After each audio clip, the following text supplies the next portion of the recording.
So my intention is that we will try and finish early so that people who do watch and like football can get home for that. So before we start, so good evening everybody. Welcome to the first Children, Young People and Family Scrutiny panel of the 26-27 municipal year. Before we start these proceedings, may I bring your attention to some housekeeping matters. There is no expected fire alarm testing today. Therefore, if the fire alarm sounds, please follow the fire and emergency procedures that are applicable to the council house. This meeting will be broadcast live to the internet and will be capable of subsequent repeated viewing. By entering the Warspite room and during the course of the meeting, committee members are consenting to be filmed and to the use of those recordings for webcasting. Please can I ask you to speak clearly and directly into your microphone when addressing the meeting so that online participants and the public can hear you, and that it is switched off when you're not using it, and that your mobiles are turned to silent. So as we begin this new year, obviously we've got new panel members, we've got a new vice chair, I'm new as a chair. I think it's just important to touch on why this panel exists. So Scrutiny isn't about party politics. So it's about serving the residents of Plymouth and improving outcomes for children, young people and families. So our role is to provide constructive challenge to the administration, and I know they welcome that, and the officers and partners. And that means recognising success where progress is being made, but also asking difficult questions where improvement is needed. So efficient scrutiny should be constructive, evidence-based and focused on finding solutions. So we've got members from different parties around this table, but that's different perspectives provide us, a strength in that diversity of perspective. So it's just important that I wanted to remind people that what we're here to do is focus on the needs of our residents first and foremost. So before we properly start, as we've got these new members, it'd be really great if we could go around the room and online for everybody to introduce themselves. So I'll start with myself. So I'm Councillor Daniel Steele.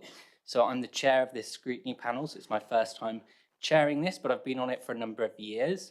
And I will pass over to Councillor Smith.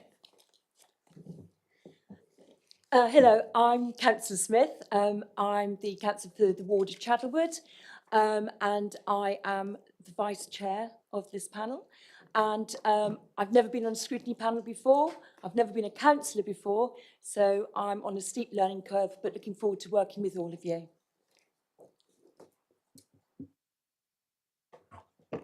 Hi, I'm Sienna. I'm a member of the Youth Parliament, non-elected, and I've been on scrutiny a couple of times. Hi, I'm Robin. I'm part of the cabinet team and I was on Scrutiny last year. Stuart Holt, practice manager for participation. Eliza, I'm here for work experience with our participation team. Hi, I'm Jackie Sanson. I'm Safeway Ward and it's my first time on the panel. Hello, I'm Byron Driver. I'm from Sutton and Mount Golden. It's my first time on the panel. Lewis Ellison, Symphonies on the Waterfront. This is my second year on the panel. Paul McNamara from Efford and Lipson. Councillor Pauline Murphy, Efford and Lipson Ward. I actually have been on this panel, but not over the last couple of years. I'm Councillor William Noble of Moorview Ward. I'm Councillor Alison Simpson from Buzzhead Ward. I've been on the panel before, the year before last, and now I'm back. Councillor Carol Ney, Southway Ward. Nicola Hannaford, Service Director for Quality Assurance, Safeguarding and Partnership, joined on the 22nd of June, so also first scrutiny panel. Good afternoon, colleagues. Emmy Thompson, Service Director for Children, Young People and Families, also first time at scrutiny panel. Good afternoon, all. Matthew Fulton, Leader County Manager for Children, Young People and Families. I'm Councillor Jemima Lang. I'm Deputy Leader of the Council and I have the Children's Social Care, Culture and Comms portfolios. Good afternoon, Elliot Werngold, Principal Democratic Governance and Scrutiny Advisor. Hi, I'm Charlie Atkinson. I'm also Principal Democratic Governance and Scrutiny Advisor. Good evening, everyone. David Haley. I'm the Strategic Director for Children's Services. Claire, do you want to go first? You are the first on our screen. All right, thank you. So, afternoon, everybody. I'm Claire Williamson. I'm your Interim Service Director of Education, Participation and Skills. Paul? Good afternoon. Paul Stevens from the Corporate Performance team, and I do a lot of support around children's services. Tess? Hello, everybody. My name's Tess Blight. I'm Councillor for Egg Buckland Ward. I'm also the portfolio holder for Education, Skills, Apprenticeships and Libraries. And Tina, last but not least. Good afternoon, everyone. I'm Tina Brinkworth. I'm Head of Skills in Post 16. Perfect. Right.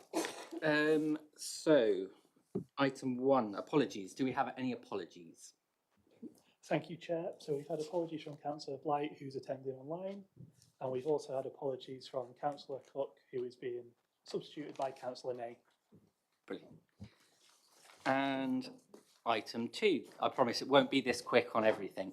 Declarations of interest. Do members have any declarations of interest in respect of the items on this agenda? Councillor Drive. Is it Driver or Diver? I can't see through that. It's Driver. Driver. Yes, I work as an independent social worker. So when an item around that comes up. Anybody else? Councillor Noble. I'm a governor at St Matthew's Primary School. I think that's everything for declarations of interest. Item 3, Chair's urgent business. I've got no items of Chair's urgent business. We'll go on to item 4, the minutes. So to confirm the minutes of the meeting held on the 18th of February 2026. So I'd like to propose we agree the minutes as a correct record. Do I have a seconder, please? Perfect. So that's Councillor Allison. And then we'll put it to the vote. So now we'll have to vote and raise our hands, say yes, we're happy with that. No, perfect. Okay, we done on that one? Great. Okay, so now we'll move to the first substantive one, the directorate. Sorry, apologies. It wasn't about the accuracy of the minutes. I wasn't there. I was just going to ask about the carbon budget that was mentioned in that previous minutes when it comes to AI and how it's going to be implemented.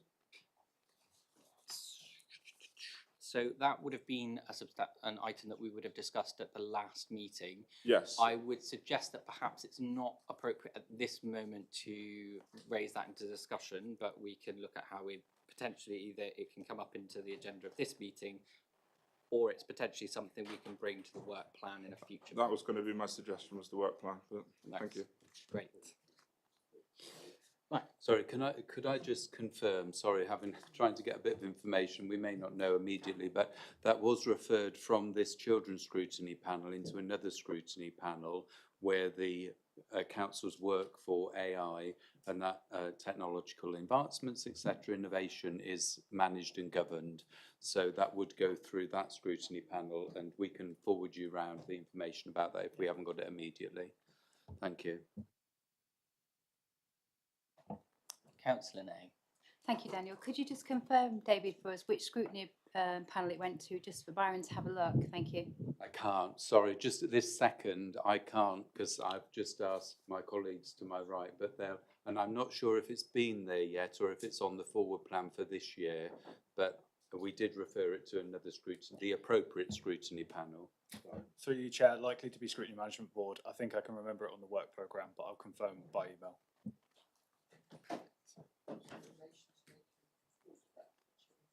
Right.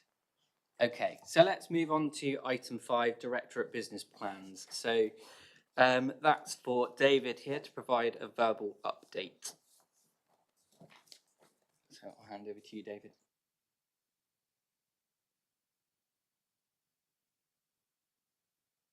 I would just advise that each directorate has completed now a directorate business plan for the forthcoming year in consultation and collaboration with our elected members, in my case Councillor Lang and Councillor Blight, and I would recommend the acceptance of that to the panel. So I don't have any further comments to add to that particularly. The priorities of the plan, I can just summarise those. They are the delivery in the course of the next year of the Families First Partnership Programme and the government's national reforms, which includes reforms to the way in which local authorities and regionally we deliver our duties around fostering and fostering sufficiency, and there's also work in there around regional care collaboratives for placement sufficiency. Again, we're working that through across the region. We then have priorities in relation to the Special Education Needs and Disability SEND reform plan, and that features in a couple of our reports going forward. So Claire will bring that to us as part of those reports. We also have the third element of the national reforms, which is the Best Start in Life. So this is the government's commitment to work with 0 to 5-year-olds. We have completed across our early years partnership a Best Start for Life strategic and delivery plan for year 1. And that's recently been accepted by the DFE. So those are the 3 government reform priorities that are part of that plan. We also have national reforms to the Youth Justice Service. We also have published a Youth Matters National Youth Strategy, and that also features as part of our plan. So I'm happy to bring a briefing note to a future meeting in relation to the progress that's being made on those key elements of the business plan, if that would be helpful for the board. That's a helpful recommendation. Does anybody got any questions at this stage on that update? Councillor Driver. Apologies, thank you for all that, David. That was great, and yeah, second that recommendation. That'd be fantastic. For myself, I'm more of a reader when it comes to how I learn, and I was wondering if there's any copies of these documents. I've been able to find the Family First programme for the national, but not about how Plymouth would implement it, and so trying to find something or have that shared with myself, and maybe my colleagues would like to have a copy as well, would be really helpful just to understand outside of this panel the process that Plymouth's going through. Yeah, of course. So, I mean, I can take an action to provide members of the panel with briefing notes on those 3 key national strategies, the Family First programme, the SEND reform programme, and the Best Start in Life. So very happy to do that, so you've got that. Brilliant. Any other comments? No. Okay, so we've got a few actions there, which I'm sure is being diligently noted. So the only other recommendation was that the panel notes the progress of the Directorate Business Plans. So we're going to change the order of business, or I'm proposing we change the order of business to bring forward item 8, which is the agenda item on supporting young people who are not in education, employment or training, so to allow for members of the Youth Parliament to attend and speak first. So I'm able to be the proposer for that, correct? So I need a seconder. I'll second that. Oh, Councillor Smith will second it. So now we've got to vote for that. So if we can all vote, is that okay for you, Councillor Nay? You? I just find it quite difficult to find where we're at, so I'll abstain, thank you. Okay. Okay, so let's move to that item. So as we've seen, we've got joined by 2 members of the Youth Parliament to share their views, Sienna and Robin. So I believe it's over to Councillor Blight to introduce this item, and Tina. Thank you very much, Chair. I'm pleased to introduce this report on Plymouth's approach to supporting young people who are not in education, employment or training, and our ongoing work to improve participation and life chances for young people across the city. Reducing NEET levels remains both a statutory duty and a key priority for Plymouth City Council and its partners. We know that engagement in education, employment and training is fundamental to young people's future success, well-being and economic prosperity. Equally, we recognise that those who become disengaged can face significant barriers that require early identification, targeted intervention and sustained support. The report before you highlights the strength of Plymouth's partnership approach. Through collaboration between schools, colleges, employers, skills providers, youth services and other partners, we are able to track participation, identify those at risk and provide coordinated support to help young people progress into positive destinations. As of May 2026, 92.8% of Plymouth's 16 and 17-year-olds were participating in education, employment or training.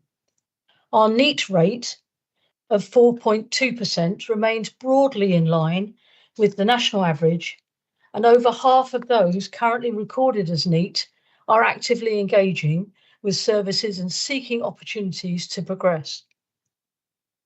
The report also outlines the wide range of support available through Careers Plymouth, Skills Launchpad, the Youth Hub, Connect to Work, supported internships, supported apprenticeships, skills sector partnerships, and the emerging Youth Guarantee Programme.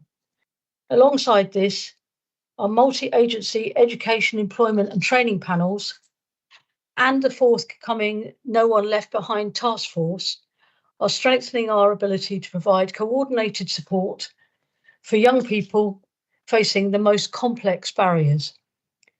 While national challenges continue to grow, Plymouth remains committed to ensuring that every young person has access to the opportunities, support and pathways they need to achieve positive and sustainable outcomes. I'm happy to present the report and welcome any questions both from the young people and from members. Thank you.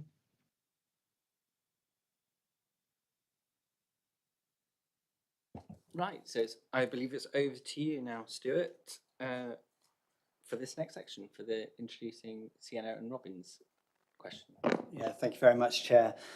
So young people have spent some time prior to seeing the report thinking about NEET in one session, and then the last session, last Wednesday, they had sight of the report and they've gone through it. So they have got comments on the report to make, and then they have a number of questions. So I'm going to hand over to Sienna and Robin. Thank you. The Youth Parliament recognised the provision outlined within the report and welcomed the range of support available across Plymouth. However, young people raised questions about awareness and accessibility, particularly whether services are sufficiently advertised and understood by young people before they reach a point of disengagement. Young people also feel that the report doesn't contain much evidence of direct feedback from children and young people, and it would have been helpful to hear what has worked for those who are accessing or seeking to access support. NEET is often more complex than simply having opportunities available. Awareness of services, mental health, confidence, transport costs, financial pressures and accessibility can all affect whether a young person is able to engage with education, employment or training. So the young people have told us that mental health is a significant barrier. So, for example, young people have asked, what happens if I want to work or study but my anxiety stops me from attending? They've also told us that knowing where to help is also a significant barrier. Young people often tell us that I wish somebody had told me about these opportunities sooner. Transport barriers are also massive in regards to young people accessing employment, training or education. Young people have said that the opportunities exist, but I can't get there. Financial pressures are also a massive thing with young people. Financial barriers aren't explored in significant detail within the main report, but are frequently raised by young people themselves. Young people want services designed with them, and they also need the SEND perspective. questions young people are asking: is the information accessible? Do employers understand SEND needs, and are opportunities genuinely inclusive? So after listening to what the young people have had to say, we have a couple of questions for the scrutiny panel, but we also welcome any questions from the panel. So the first question that we have for you is about understanding the causes. What evidence do we have from young people themselves about why they disengage from education, employment or training?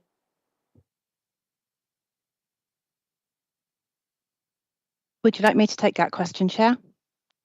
Sure, that'd be great. So for all young people, we provide free careers advice and guidance, particularly for SEND young people, where we support options appraisals, which are undertaken with the young person and with the parent.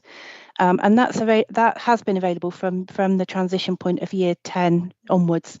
Recently, we've just started to implement this from year 7 for lots of our young children, and particularly those young people in care as well.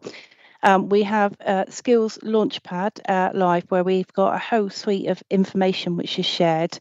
And we also hold casework with individual families. And every young person at a post-16 panel is looked at from an individual child level case.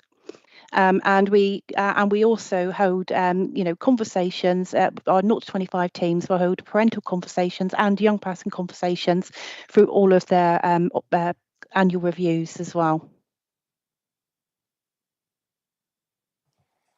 Do you feel that answers your question, Tiana? And before I went in, I should have said thank you so much for you both presenting that and the report that you produced, because it is really important that we do get your voice in this work that we're doing. So I really appreciate you being here, and I'm sure all the members do as well, because it's really great to hear the questions, the challenge that you've got. So do you have any more questions for us?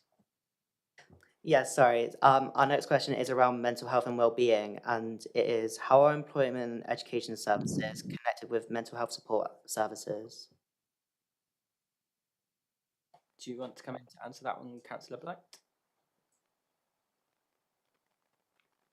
Thank you. It's also linked to the previous point in that I know in the short time that I've had this responsibility in the Cabinet, I know there's a huge amount of work that goes on with Tina and the team in terms of supporting young people. And I have no doubt that young people being involved and co-producing plans going forward would absolutely be welcome. I've visited a number of educational establishments in the last few weeks, and the partnership working is clearly evident in what is happening, particularly in terms of the support for young people experiencing mental health difficulties and crises. So we need more information from young people as to how we can help, but I'm absolutely confident that that work is being done. Does that answer your question, or do you have any follow-up? Yes, I actually do have a follow-up. You spoke about the education services with mental health support, but how about employability? I can take that question, Chair. So from an employer perspective, we have been rolling out a wide range of training opportunities with employers.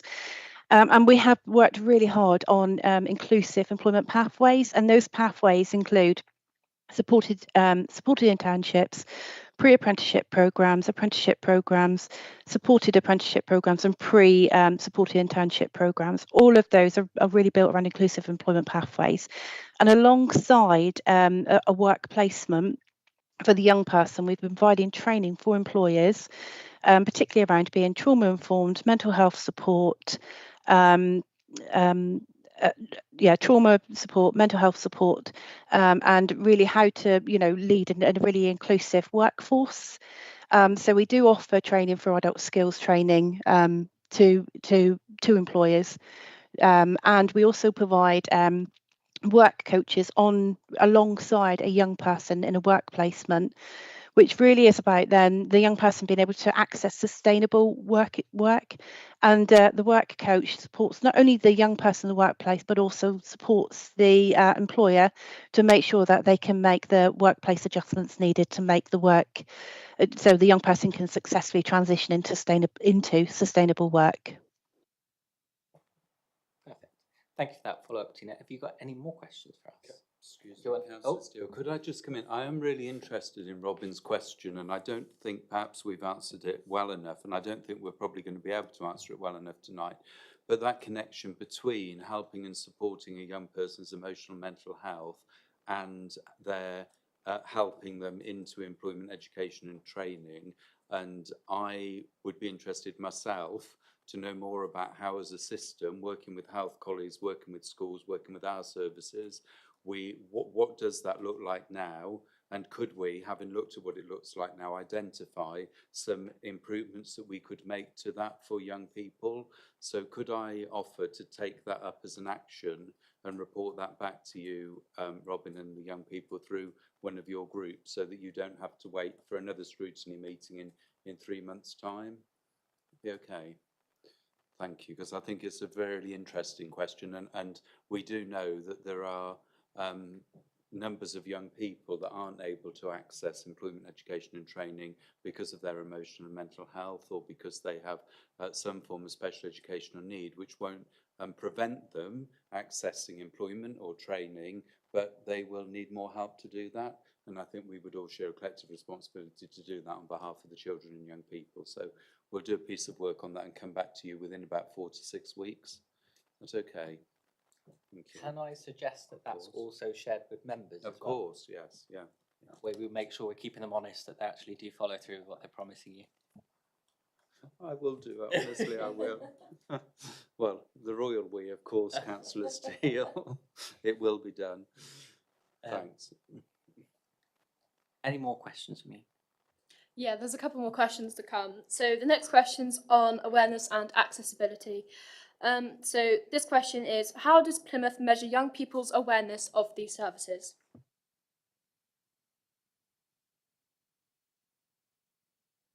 I think Tina is best placed to be able to talk about how we do raise that awareness.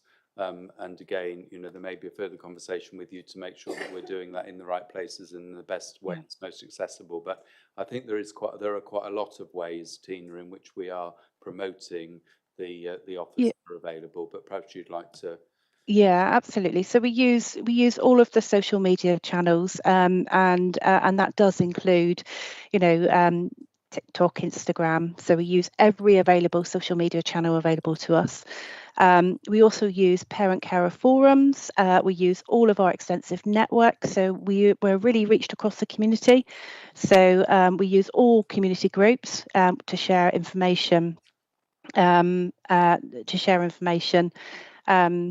But as always, you know, if there are better ways that you would like us to share that information, then please, you know, let us know, because we don't always know what we don't know. But our communication is extensive, but that doesn't always mean that those messages are reaching the young people. So if there are better ways, please let us know.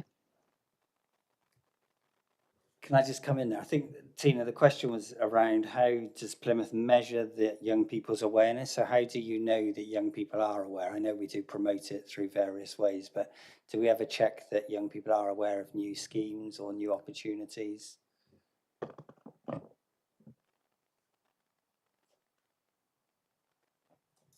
I mean, I think that sounds like a very sensible thing to Yeah. be doing, because if we're doing a lot of work on promoting these things, it seems important to be able to measure whether actually young people are finding out about them. So it'd be interesting to hear your thoughts on it, Tina.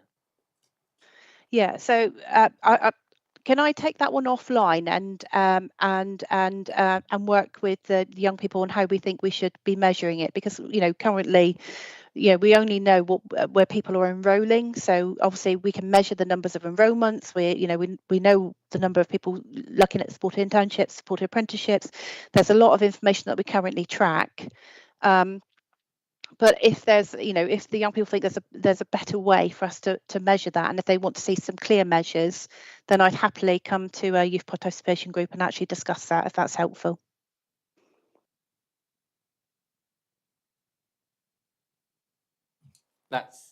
That was a fantastic question, because it's always you're asking a good question when council officers are stumped for a second, when they have to think really hard about what the answer there is, and it's wonderful to have you able to support them in thinking about those really important points that you've managed to raise.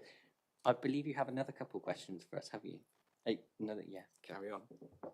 So our next question is around transport and financial barriers. So what is the practical support available where travel costs are preventing participation? So, oh, sorry, go on, Claire. Do you want me to come in? Yeah. Thank you. Great question as ever. And I love that from the young people when they definitely make us sweat. So thank you. So in regards to the barriers in regards of transport, we are aware that there is more that we need to do to prevent those barriers for our children and young people. I know that when I came down to speak to one of your groups a few months ago, you did talk about transport, and you talked about how could we work together more effectively to ensure that our children and young people didn't have those gaps, did we? So we started to think about how we could do this in a more collective view. First and foremost, for children with special education needs, that was really thinking about how we did that training offer, how we worked with our children and people with special education needs to ensure that they're feeling comfortable and confident when they're travelling around our city. But we know that there's more that we need to do. We want to explore new avenues. We would like to work with you, being able to think how we can develop things in a new and effective way. So I propose that we could sit down, Stuart, if that's okay with you, and put that in regards of a priority, how we could sit and think about how our children and people want us to influence things differently, but also to do that gap analysis. What does a gap analysis look like? How can we lean into that more? What is it feeling for our children and people? We know that we've talked about bus passes in the past. What does that look like? Are they being, have we brought them forward? Are they being used in the right way that we want them to do? So again, I think it's about asking our children and young people, how well are we doing? And because we've not done that measure at this moment in time, have we? We've not put that in place quite yet. Can I press you a little bit further on that, Claire? Because I think I was expecting a slightly more that was a very systems style question. I think it'd be useful to understand the practical kind of support that's provided in terms of travel in respect to participation. Stuart probably would be, I don't have all of the information as I've not been in Plymouth for too long. So Stuart, would you be able to just talk? You would have been closer to our children and young people. What things have we started to do? I think in terms of transport, it's quite difficult in terms of the buses and different bus routes. Different bus companies provide different offers, and I think it does a lot of the cost falls to families. And I think that's kind of the impact. And certainly some colleges provide free transport, but I think certainly I'm not aware of the support that we maybe. I think some providers provide bus tickets if you're going out to Plimpton, but I'm not sure how consistent that is across the system. Tina, you want to come in? You're on mute. So for post-16 settings, providers can draw down additional learning support, and the additional learning support will provide taxis and bus tickets for young people. In addition, most post-16 providers have 16 to 19 bursaries, and under that bursary, young people are entitled to £1,200 per year, and that money can be used towards costs of travel and other resources for education.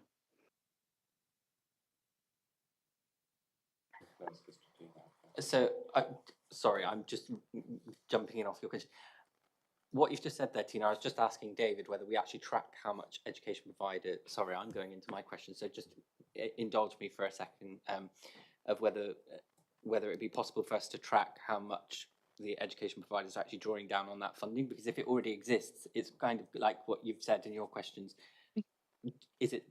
Are we sure all the education providers know about all the support that they actually are able to utilise? So is that something maybe you can take away to look into, perhaps? Yes, so I know we do it for on-course for an in-house provider, and I know we do it for Discovery College, they're one of our subcontractors. But I could ask the question to wider post-16 providers to understand their additional learning support and how much they're drawing and how much they're accessing for the 16 to 19 bursary. That's brilliant. Are you happy with that one? Have you got any other questions? I think there is another one, isn't there? This is the last question from me, guys. So this is on youth voice and co-production. Oh, sorry, I'm very sorry, Sienna. Councillor Dry, with this item, we're hearing from the young people first. I should have said that we will come to members. You will all get the chance to speak. It's just we know that politicians sometimes aren't the most concise and they're a bit verbose. So that's why we like to give the voice of our young people coming through first. So apologies, I didn't make that clear at the start of the agenda item. No, thank you. It was a really good question. I just wanted to raise something. So yeah, thank you. Sorry, that's all right. So this question's on youth voice and co-production. How will young people be involved in the No One Left Behind task force? So we would welcome young people onto the board. We're just looking at establishing the task force, and we're looking at strategic and operational groups. That's a really great question. Are you happy with that response? I think that was your last question. So, oh no, we've got one. Right. Brilliant. Crack on. Sorry, so this question is about outcomes and impacts. So which interventions have led to the best outcomes for young people, and are young people's best outcomes the same as the ones you're measuring? Chair, would you like me to take that question? So I think some of the best outcomes we've had for young people in post-16 has really been around our work on our inclusive employment pathways. And I think supported internships is something we're really proud of as a city. We've grown from 9 supported internship placements. At peak this year, we're at 123, and we've currently got 81 young people because some of them have finished programmes on a supported internship. Nationally, Send young people would have a 7% chance of entering into paid employment of 16 hours or more. On a supported internship, the probability of entering into employment increases to 25%, but on our supported internships in the city, the probability is increasing to over 80%. We've worked really hard to grow really high quality supported internship programs, and now we're working really hard with employers to put in place pre-apprenticeship programs, apprenticeship programs, and I'm really delighted to say we've got the first 2 young people in the city on a supported apprenticeship program. And a supported apprenticeship program is exactly the same as an apprenticeship program, but you work with a DFE and you work with a young person and you extend the timelines of the standard of the apprenticeship. For the provider, there's no more income they can draw down, but it's absolutely the right thing to do for the employer and for the young person. And those are the programs they're really looking to grow and expand, and those are the programs that have been incredibly successful, transitioning young people into really highly ambitious paid employment.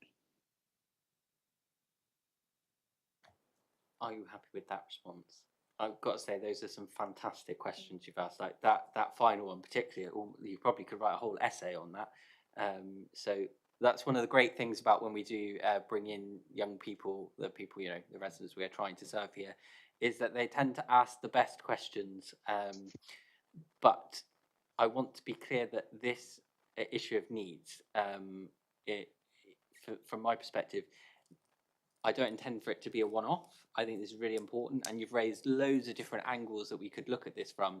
So this is going to be one of my recommendations, jumping in before we start the questions, is that my intention is to have this on the agenda for the entire municipal year and maybe looking into different areas.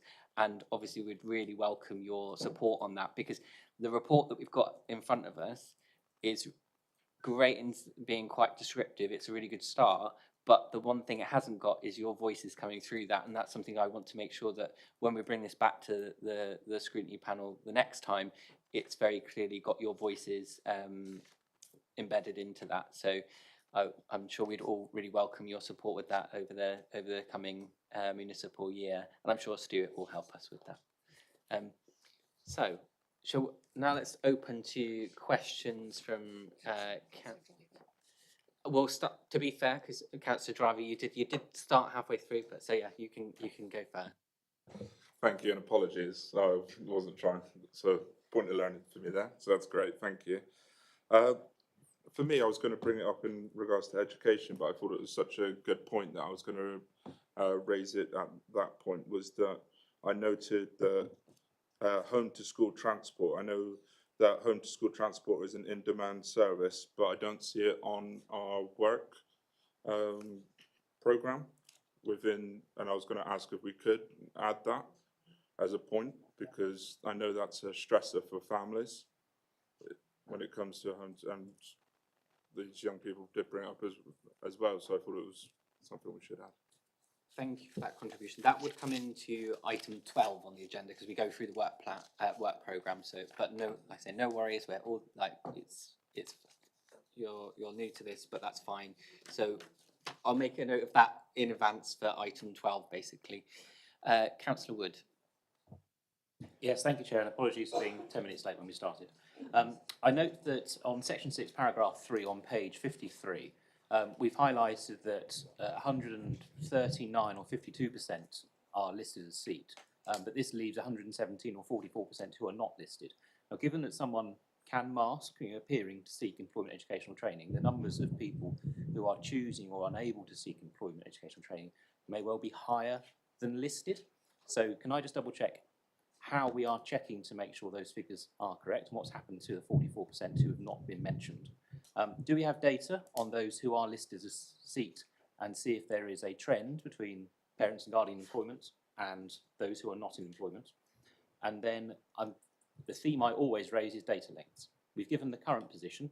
Why on earth, after 2 years of asking, have we only given a report that has the current data and not looking back 5, 6, 7 years pre and post COVID to see the impacts? I shouldn't have to answer that because I ask at every single meeting and I'm not impressed that it's not put in this report. Thank you. I think Tina, as the author of the report, would be able to answer the question around needs and seats.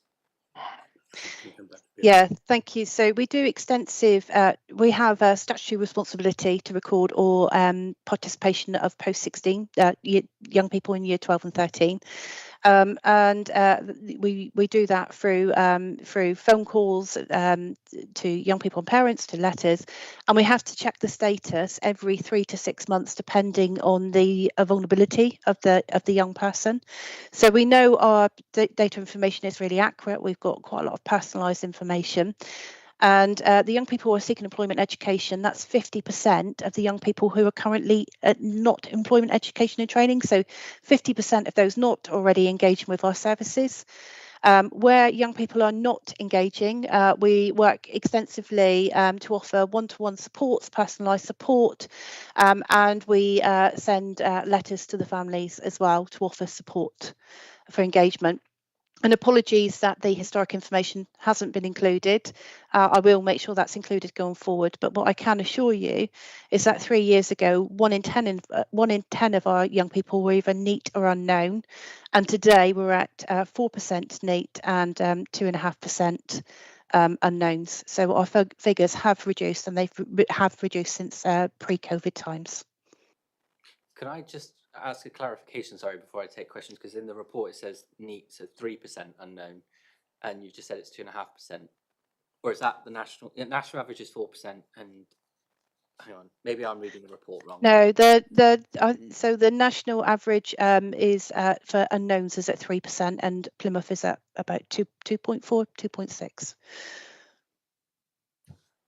But yeah, that valuable point that Councillor Woods made there in terms of trends, because it's helpful to look at Plymouth and where we're going and how well or not we're going. But then I just indulging myself. I also think it's valuable for us to compare where possible against statistical neighbours to try and sort of benchmark to see if, and also because there's a lot of other local authorities working on this, to understand what good practice we're trying to adapt from other areas. As I know there are other councils, for example, like Sefton Council, their unknowns is something like 0.2 or 0.1%, so really low. So, you know, that's really quite ambitious to where they've got their data to. So I think it'd also be interesting to understand where are those local authorities that are really leading on some of these areas, and what are they doing differently from us that we could potentially learn from to try and improve our work. I think the next question comes from Councillor Ney. Thank you, Chair, and welcome to the seat. Thank you. I just wanted to raise about, there's nothing in the report about barriers, which our young members have mentioned, which is great. And I think looking at it, I've just done a little bit more research on it, and all the skills launchpad is centralised to PL1. Is there a reason why we can't run satellite units in the north? You know, if you're on the outside in North Plymouth, it feels quite isolated. We've got nothing for our young people up there to access, you know, our parks are struggling and things like that. And I think, can we not centralise in different areas? If you know, can we move around the areas? Can we have a satellite unit in the north so that people can go there and do the NEAT training? Or does it all have to be in PL1? So the office is based in Coburg House, but actually the majority of our work is done in and around the community. And that's exactly the same, you know, whether it's for Skills Launchpad, for Connect Work, for adult skills funding. So we currently work in 90 different community settings right across the city. Councillor Allison, I think you put your hand up for a question. Yeah, I just wanted to clarify, in the quarterly dashboard, we do have the previous historic years percentages for NEAT, but I think overall, in terms of this report, we have an issue with data. So you've got quite an incredible quantity of data, and a lot of it overlaps. So you've got categories for 16 to 24, you've got categories to 16, 17. I've gone through the government's data on the council, and that includes you up to your 18th birthday, but doesn't include 18-year-olds who are still in an academic year. So actually there's lots and lots of overlap in that data, and that leads to, I think, the data not being particularly helpful for us. In terms of the recommendation you mentioned earlier, Chair, could I add to it and recommend that we come up with a consistent approach for the way this panel monitors that data, so that we can clearly understand, you know, how it's changing and how the work you're all doing is contributing? Because I think at the moment I'm looking at hundreds of percentages that aren't really giving an accurate picture of what's happening. Yes, and I was going to suggest on the back of Councillor Wood's comment that we do some work outside of this meeting. We involve Paul Stevens as our performance advisor, because I just feel unless we sit down and have a conversation and agree what we're going to put in, what comparative, what benchmarks, how long we're going to take it back for, we're always going to be in a position where you won't be satisfied, and that isn't what we want to achieve. You know, we want to make sure you are satisfied as a panel with the data that we're presenting you. So can I suggest, Paul, that we, outside of this meeting, convene a meeting with Councillor Steele as chair, Councillor Wood, and any other, you know, members that would like to be involved at your obviously decision, and we just sit down and work through for the rest of the year what our presentation of data looks like. So that's okay. Yeah. I think that's a great suggestion. The only thing maybe I would also then turn to, how do we make sure when we're looking at benchmarking and data, and if there's an opportunity to involve young people in that discussion as well, that we try and bring somebody to that meeting as well from the Youth Parliament to get that perspective in there in terms of what are we actually measuring. I think Paul's got something he wants to come in on. Yeah, I just wanted to say, you know, as a council, I know we're talking about children's here, but as a council, we have 300 services and thousands of indicators that are published.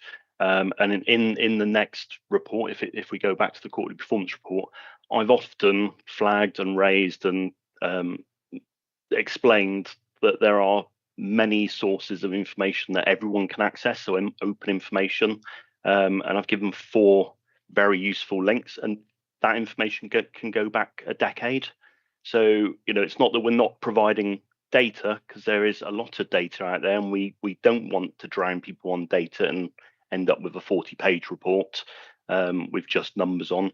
We are trying to give the key information that is relevant for the last couple of years, and give you the opportunity to access additional information. Now, I'm more than happy to show councillors, and I think I've offered this many times without success, to show people how to access that nationally produced information, which has benchmarking and historical data. Thank you. Councillor Blight, you want to come in? Thank you. I just wanted to remind members that as part of the National Task Force for NEAT, we will be, that will help sharpen our minds in terms of the data that's produced, because we're under the national framework. So whilst we've made some very good suggestions about the way that data is presented, we will also, I'm sure, and Tina can say whether I'm right here, asked for information from the DFE, which will help focus information too.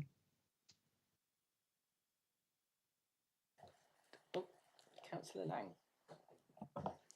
I also just want to flag up LG Inform, which we are all able to access, which has limitless amounts of data and is actually very easy to use. So in case people don't know that that exists, just Google LG Inform and you'll be able to sign up to that. Brilliant. Is there any other questions? I've got. Oh, go to Councillor McNamara. Thank you, Chair. I'm just wondering, do you have any information about these young people who aren't in educational training, how they're spending their time? Are they, for example, young carers or so anxious they don't leave the house? Are they getting involved in crime? Do we know what they're up to? So what we do hold extensive amount of information, and it's broken down into cohorts. So we do capture information at a level where there are children in care, care leavers, young parents, young carers, those in the criminal justice system. So we can break down, and there's lots of breakdown we can provide around the different cohorts. To understand if they are participating or not engaged or not known. I've got one final question, which I'm happy for you to say it's not possible. Something I note because we're going to go on to this in the quarterly performance report, is the fact that in terms of needs, we only measure 16 to 18-year-olds, which obviously is the statutory requirement for the local authority. But in the report you've produced, you were able to come up with data for a broader age range. And maybe that's going to be one of the recommendations in the autumn from the Melbourne report, like the final report will be that we should be tracking better, not just 16 to 18-year-olds. But I'd want to understand, how feasible would it be for us as a local authority to go beyond the sort of statutory requirements or the minimum requirements of just 16 to 18-year-olds? So currently we track we track year 12 and year 13, which is quite often why you've got 16, 17 and 18-year-olds in our data. So that's our statutory responsibility, is year 12 and 13. For young people with vulnerabilities, we track up to the age of 25. So we're already capturing that data in-house for care leavers, for SEND young people, for example. And the other data has come from the Department of Works and Pension. We work really closely with DWP, and we have got detailed information broken down by ward, by barriers to employment, all of the age groups, gender. There's an enormous amount of information which DWP share with us, and we work really closely alongside with our data. So that data is available, and I'm sure those two data sets can be brought together.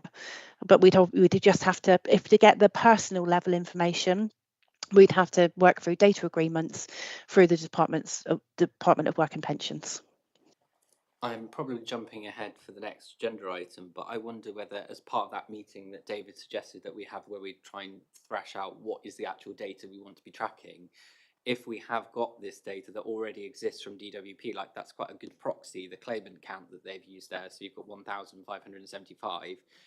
I wonder whether we might be able to identify some data points like that we could add to the quarterly performance report, so we're kind of monitoring what's happening in terms of needs across, not just for young people with additional needs, but for all sort of 16 to 24-year-olds or 25-year-olds, particularly, like you said, if that data is actually, in theory, readily available from DWP, because I don't know about others, but I feel like that would actually be really helpful for us to have the full picture around NEETs in Plymouth, if we were able to have a few particular data points that we could use to monitor that. But yeah, maybe, let's say, might be jumping ahead for the next report, to be honest. Anybody else, or I'm going to have to move us on because I apologise. That was really brilliant. Really appreciate all of your contributions as our Youth Parliament representatives. So I think we're going to now go back to the agenda, back into the order it was supposed to be. So we're now moving on to item 6, quarterly performance report. And if it's okay with Councillor Blight and Councillor Lang and Paul, I'm going to suggest that we take that report as read to get us back on track for an earlier end, and go straight just to questions, if that's okay. I don't see anybody violently in disagreement, so if we go straight into questions then for the quarterly performance report.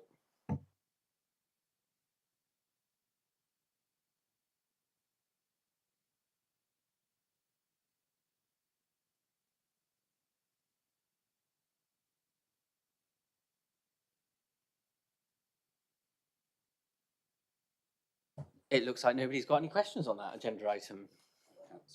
Oh, Councillor Noble, always can rely on you. Just I saw Marjoms were promoting the work they've done on the belonging strategy. I know that came through on previous meetings, but you know, the impact that it's had on the attendance. I mean,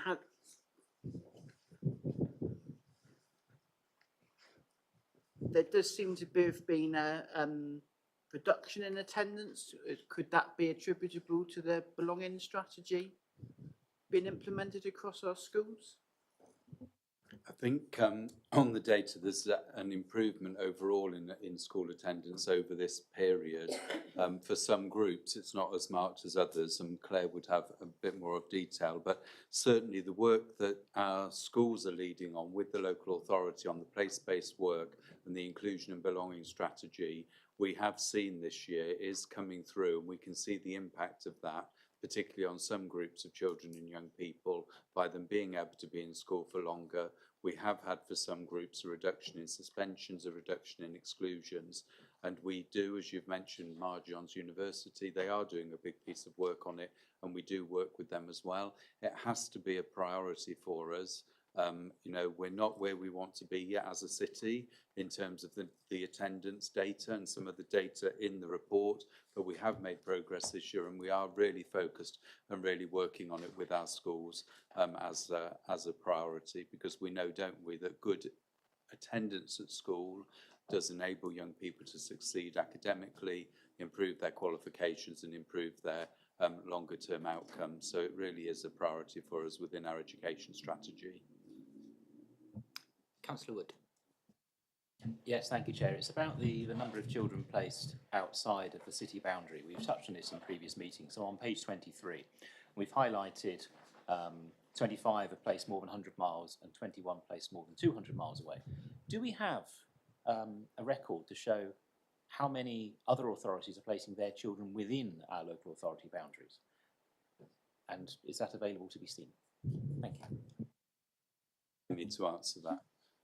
Do you want me to come in, David? Oh, sorry. Oh, sorry, I couldn't see that. Absolutely. Sorry, Emmy, do you want to do it? It's a bit difficult when you're online. Apologies, everybody. I think we've moved the question on, actually, Councillor Steele. Sorry, I think, Claire, the question has moved on. I hope I gave an okay answer, Councillor Noble, and probably don't need Claire to repeat that. So we probably can move to the second question, which is Emmy's in relation to Emmy's response to Councillor Wood's question. Yeah, apologies, I forgot what the question was. I think it's about children in care placed from other local authorities in our boundaries. Is that correct? We do have that data. I don't have it to hand, but I can absolutely share that at a later date. Should that be helpful? Councillor Nay.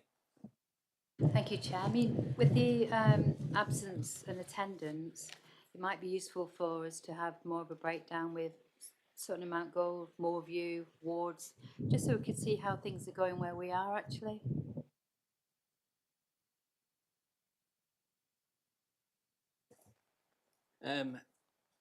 Any other questions? The only question I've got on this report is just on the on page 28, the elective home education. The figure as of end of March is 907, and that's gone up because we've got historical data. We can see that, Councillor Wood. That's gone up to 907, as much higher than what it was previously. I'm just interested in hearing thoughts on why that might be. Claire, for you to answer if you can. Yeah, absolutely. Sorry, everybody. Also, I think there's a delay. We are seeing, so nationally, there is a picture of an increase of education, EHE. We are trying hard to underpick that. So we've done a data analysis to try and understand actually the cause and the reasons behind our increase in children being registered. We are seeing a high number of those children with special education needs. What we're trying to do is proactively have a proactive conversation with schools and with parents, and we're working with the EHE community really closely. I've had 2 officers who've been meeting with parents, and they've gone out to meet with a targeted group of parents so we can have more of an understanding about how we can support parents and ensure that children are remaining in school. But there is a national increase, and if you'll see in regards to the data in regards of our statistical neighbours as well, they're also starting to see that increase. But we've got quite a proactive piece of work that we're doing in regards of trying to support our parents and children and have that understanding, and I'd be happy to bring a report through with some of those further details if that would be helpful. Brilliant, thank you. Councillor Blight, you want to come in? Thank you. Yes, for the members of the scrutiny who have been around for a while, there was a deep dive into this item within the last 18 months.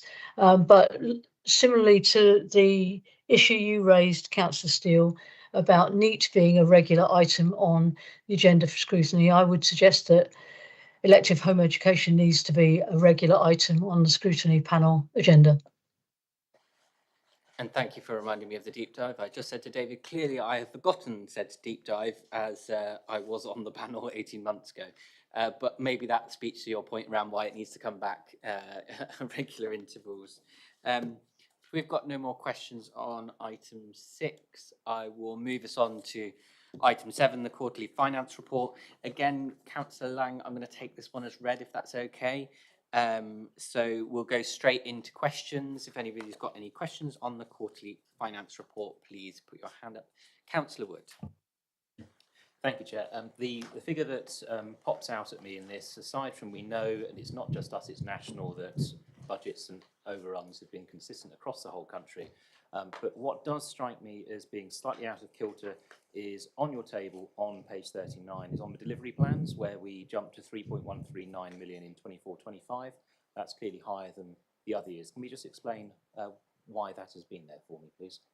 And can you also touch on the agency staff potentially utilised in 24-25, which hasn't occurred all that much either side? Thank you.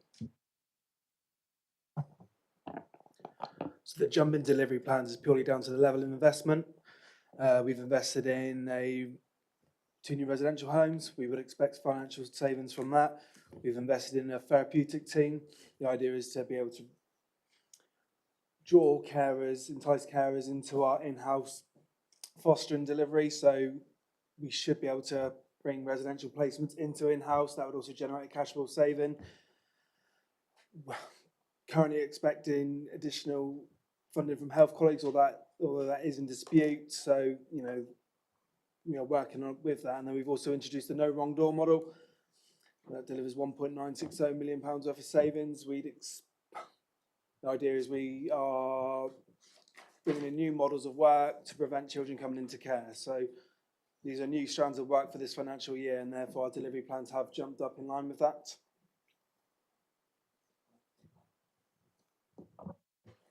Thank you, Chair. So can I just confirm then, with the delivery plan, would that include the items that are the houses being bought as per the last agenda item we have, the 3 million that was on option, I'm going to forget the letter C or D, and then does it also include option A, the 2 homes that are listed there? And if it does, why is that not included under 26, 27? Is that because you're not yet showing a forecast for it? It includes 2 homes. It does include the cost in this financial year, and the savings are also in this financial year. So the delivery plans for 26-27 do include the 2 homes, A and B, and the investment attached to those. Would you indulge me one last time? Can I just then check? So your delivery plan says 63,000 for this for the last financial year, 0.063. But the cost of the value of those homes in Appendix A are 750,000 each. And the investment was 100,000 each. Am I? Sorry, what paper are you referring to? So if you look at, I appreciate we'll come to this in a different agenda item, but if you go to page 91 of our report, page 90 of our report, capital investment house A is 750,000, house B 750,000, refurb 100,000, refurb 100,000. Total 2 million. Why does that not appear, or if it does, help me understand why I can't see it in your report? So on page 40, 1.391 million is shown as an investment on those residential homes. That is the revenue impact in this financial year, the staffing and the capital borrowing costs. So those costs are definitely in the 26-27 budget. Then if you go to the bottom on the same table, second from the bottom, investor save residential homes, there are savings attached to that of 1.909 million. But it's a capital investment, not revenue. But there are revenue costs in this year. So the staffing cannot be capitalised. So the staffing cost to run both homes are in the revenue budget of children, young people and families, as is the capital borrowing costs, where our capital colleagues will journal children, young people and families for the capital borrowing element. So those costs are very much in this budget. The capitalised costs will sit outside, but the savings are also in this year's budget. So the net impact in this financial year will be the 1909 saving offset by the 1.391 million. So net impact of circa 600k. That is in this year. Any further investment will be in future financial years. Sorry, and I believe you had a question on agency as well. Yes, I did. Can we He just got away with it there. He might have forgotten it. No. Very nearly. Yeah, would you just touch on the use of agency in 24-25, the 1.21 for me, please?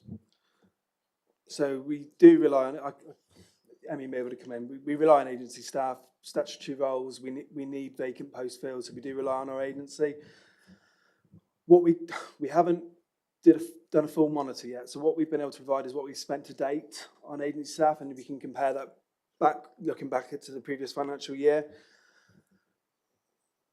There are discussions on how we tackle that. We're doing the Families First partnership, restructures and whatnot, and how that aligns to the DfE's expectations. So all I can give you at this stage is what we spent to date, and not how that looks in a monitoring process. When we complete Q1, month 3, more information will be available. Is that okay? Brilliant. Any other questions from anybody else on this agenda item? Nope.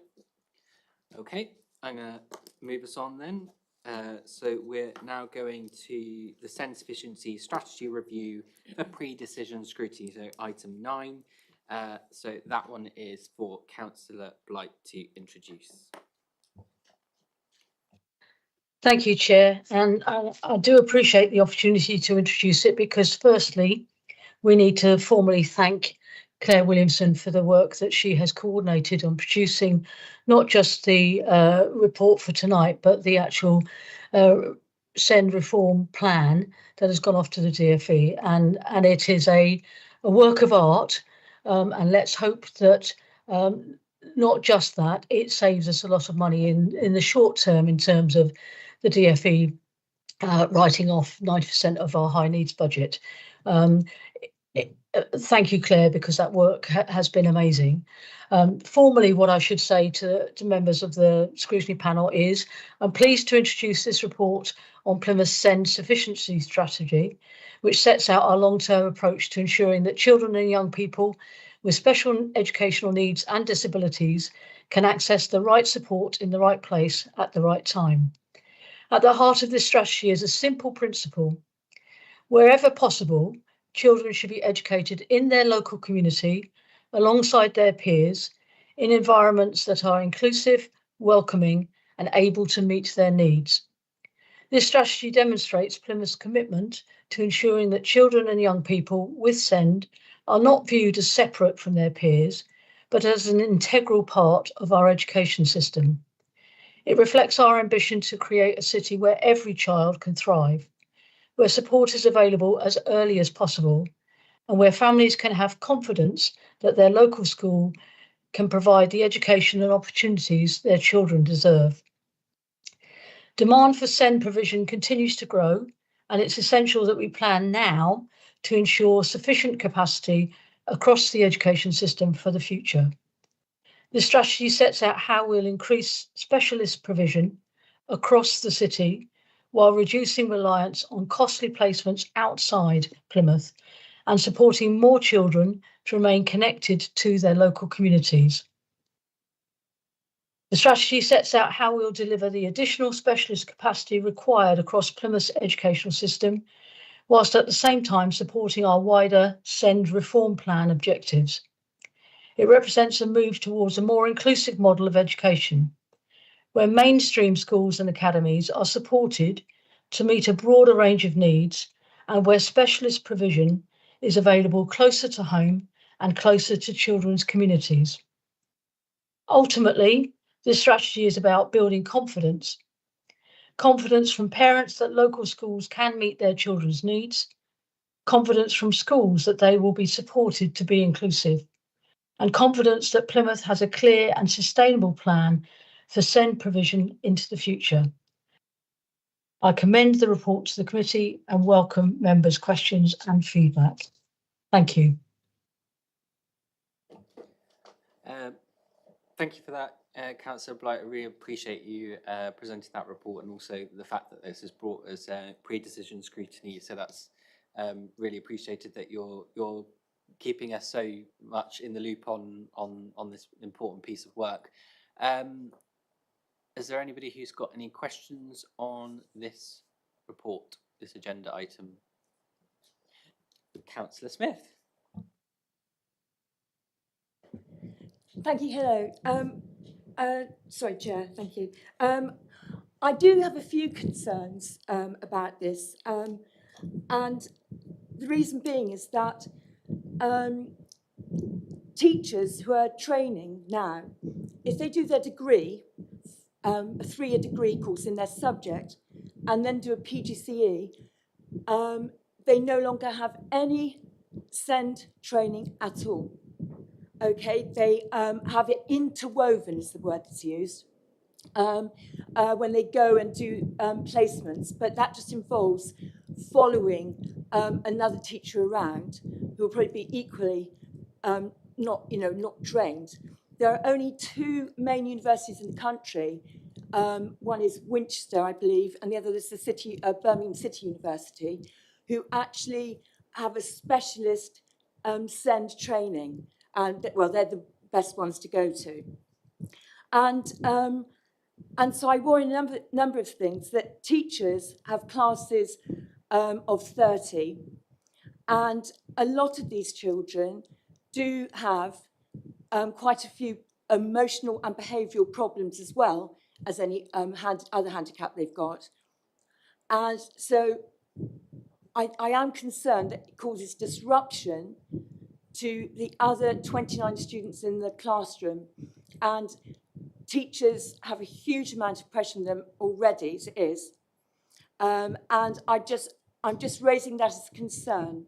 And I accept what you're saying about inclusivity, sorry, easy for me to say, but the special schools that we have in the area are fantastic, and they are a real community, and they don't feel excluded from the rest of the community themselves. I do have, practical experience in it myself, because one of my own children is severely handicapped, and he would not have thrived in the way he had done had he gone to mainstream education. Until he went to Milford School, he was unable to talk. He had no understanding of the world around him. And a fellow child of the same age went to mainstream, is now in an institution. My son is living he will never be able to live fully independently, but he leads a full and active life. And so I do feel quite passionately about maintaining the SEND needs and not trying to move children into mainstream. So I don't think it will work. That's the way I have to say it. Thank you for coming in and sharing that, Councillor Smith. Was there a question in that? So, because in Yes. scrutiny we Well, ask yeah. questions. Sorry. So you've got to frame it as a question. Frame it as a question. So, yeah, Mike, why do you think that this is the right way to do it, would be my question, in the light of what I've just said. Am I okay to pick up that question? Okay, so thank you everybody, and thank you for sharing your lived experience, because that's really important that we do hear from everybody with those lived experience. First and foremost, I want to give you absolute assurance that in regards of building a SEND sufficiency programme, it's first and foremost ensuring that children have the right support and the right provision. And that will be that for some children, they absolutely will need that support for within specialist provision. What you will see in this plan is that what we are trying to do is support children much earlier, and you'll see it throughout our SEND reform plan, is that we are trying to ensure that children have early support without needing a diagnosis, so that they can have an expertise of professionals that can support them early to prevent some of those children's needs escalating. And that's why we are bringing in additional posts around speech, language and communication, education psychologists, OT professionals. In regards of this sufficiency programme, what you will see is that too many children in Plymouth are travelling outside of Plymouth. What we want to do is build more places, and that is also expanding some of our specialist provisions within this plan, but also to invest in that within our mainstream schools, and then be investing in our environment so that more children can have the support where they need to have the support, but in the right provision. I think just touching as well on training in regards of staff, part of the programme in regards of the SEND reform programme is bringing a large training programme together to ensure that all of the staff within any provisions, all the way through from early years all the way through to post 16, have that right support and that training, and that's something that we will be investing in. Thank you. Thank you very much. Thank you. I'm going to ask a question next. So education policy is a devolved policy area. So my understanding is in some of the devolved governments, so for example in Scotland, they already don't require a diagnosis to be able to access support. So they might already have experience in terms of how their approach differs to how we've been doing things in England.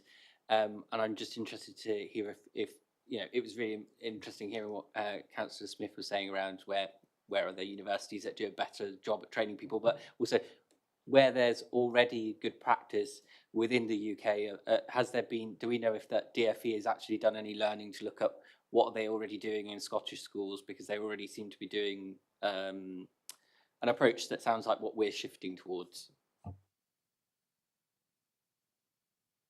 I'm happy to come in and answer that and say that I can't give a definite answer in regards of if I'm aware if the DFE has sought advice from the devolved within Scotland, so I'm unaware of that. I can say that obviously they've had a full consultation group that has been working together so that they can try and bring best practice together. I will say, in Plymouth, we've got some great practice as well here that we are absolutely building on and learning from our provisions of how we bring that together. Some of our schools are exemplary in regards of the support that they are providing for our children. So what we're trying to do is bring everybody together so we can have that shared learning. Brilliant, thank you. Councillor Driver, I think you want to come next. Hi there, thank you, Chair. Thank you for the answers you've been providing, Claire, because one of the questions I had, it's great that we're increasing our provision for SEND, or for children with special educational needs, but one of the difficulties that's forever been a problem has been actually the assessments that it takes to get into the provisions. I know it was on an earlier agenda item, so apologies if I've made a mistake by not raising this earlier. But for myself, it's great that we're having that increased provision, but I can't see any mention of an educational psychologist within the SEND provision plan. And so therefore I can see a potential problem there. And I can see from page 30 of our document that it's saying that actions are being taken to address the assessment backlog, but agreement has not yet been fully secured. And so I've got a couple for myself. I'm questioning what we're going to do with the educational psychologist and what's happening in regards to the assessment backlog. I'm happy to take that question. So just in regards of the assessment backlog, we are working, we have been able to procure a agency that will come alongside us in regards of helping us to resolve the backlog of education EP assessments, and we are just taking further advice in regards of our next steps and time frame in regards of that, but we have done that work now so that we can start to do that. And I'm sorry, can you just repeat your first element of the question? Yes, of course. It was in regards to the SEND provision plan that there wasn't any provision for educational psychologists or mention of it within the plan. And I was aware for myself, how people would access this service would be a key question for how they then get provided it. Okay, thank you. So just to make you aware, so in regards of this plan that you've got in front of you today that we're discussing, this is around the sufficiency. So it's about us building our capacity within our buildings, within our provisions in our school estate. What you will see, and I'm sure that in regards of further meetings that will come forward, but if all members want us to share the SEND reform plan, that's a very detailed 74-page plan that gives you the full details of how we intend to deliver our SEND reforms. It shows you a year one plan in regards of how we're going to bring in additionality in regards of where are we in regards of our recruitment, and we bring in additional staffing and also the training elements. So I would signpost members in regards of looking at the plan, and we will share that because I think that will answer all of the questions in regards of you know what you've just asked in regards of EP capacity, and I'm sure it will give you assurance in regards of how we've got a very detailed plan to be able to take that forward. And could I just follow up? Apologies, because part of my wondering I would love to see that plan and the whole document. That'd be great, because that's one of the things for me within the whole report. Although I'm a children's social worker, so I have some background and knowledge when it comes to like the family's first front door, I'm aware of what that means. I'm not sure if other panel members know. I know well the national framework for when it comes to the family's first model, but I've not seen how that's implemented in Plymouth. And if we could have those pieces of information shared with us as members, I think it would be helpful for us, so then we have a much fuller understanding when we come to these meetings, so that way we know the work that we're doing, we know that the journey that families are going through, because I'm not sure how many members would know what would actually happen once you step through that front door, and what a journey for a family would look like. And so I do think that would be something that I would like to recommend. But when it comes to my question, apologies, it was the Ofsted report that we've most recently had said one of the recommendations for us to move, and I was wondering if it was in these documents, was it a need for a plan for ongoing communication whilst waiting for neurodevelopment and speech language therapy is still needed. That was part of the Ofsted recommendations on page 6. And so I was just wondering if that's been covered. Absolutely. So tomorrow in the Children and Families Board, I am presenting in regards of oversight in both the SEND reform plan, and then recently I've just developed a framework in regards of how we will ensure that that we're learning from our last inspection and making sure that we pick up any recommendations in that, but also to ensure that we are ready for our next SEND inspection that will be we think and suspect within the next 12 months. So I'm giving assurance in regards of the strategical board for SEND, the oversight of both those areas and how we pull them together. So that will be picked up within that. Okay, Councillor Wood, I think you can next. Thank you, Chair. I'm on page 86, paragraph 8.2. We highlight the risks of academies and where these issues occur in academies, because we don't have responsibility, and we know that academies can turn around and say no to having additional increases in their pupil sizes and their school sizes. So I then question, if that is listed as a risk and the majority of our schools are academies, how robust do we actually think the additional places in year listed on page 67 are? Because that is quite a significant risk that I appreciate has been highlighted. It's only been given 5 lines, but we don't control the majority of the schools in Plymouth. They're not local authorities, they're academies. So can we just expand on 8.2 for me, please? Absolutely. So, so first and foremost, our schools have been absolutely fully engaged, and that includes all of our academies in regards of helping us to think about our SEND reform plan and also our sufficiency plan. We will be going out to all schools, and what we will be wanting to do is understand our school estate. One thing that we can see in Plymouth is that we have got a falling roll of pupils.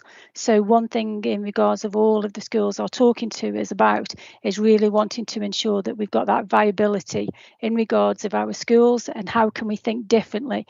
So the work that we've been doing in regards with the trusts and the CEOs is really talking to them to help them to think things differently, think about how we can support children, think about what inclusion hubs can look like and how we can support them. And I have to say we've had a really positive response. In regards of what we will want to do is we will want to expand the schools initially in that first round of the schools that are showing how inclusive they are working with us, and we can see that reductions of permanent exclusions and that they've got that real ethos. And then throughout the 3 years of the SEND reform plan then is how we will roll that out. So we know that there's a lot that we need to do, but I've got to say that certainly the CEOs are absolutely around the table. I also met with the maintain head teachers last week. Absolutely fantastic response from those as well. So they're fully engaged and wanting to drive this and have been part of developing the plan. This is a partnership plan that they've been part of writing with us. So, you know, I think we have to really take that into consideration in regards of how we move forward. Okay, Councillor Noble.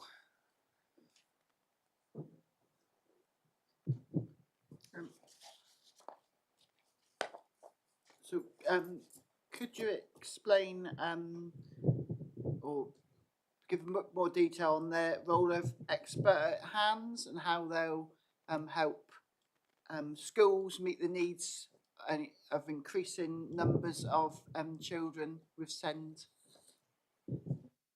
Absolutely. So the experts at hand, we have received additional funding, or we will be receiving additional funding to roll this out. This is absolutely aimed, though we need to be quite rigorous in regards of how we deliver this, because this is aimed at children that do not have an education, health and care plan in place. It absolutely is aimed at children who are starting to have an escalated need and how we support those children. So that is where I spoke earlier about bringing those additional staff members. So at the moment there's 21 staff that we've got identified in the first year. and we are working in partnership with health colleagues to start to think about how will we roll that out, and those posts are around education psychology.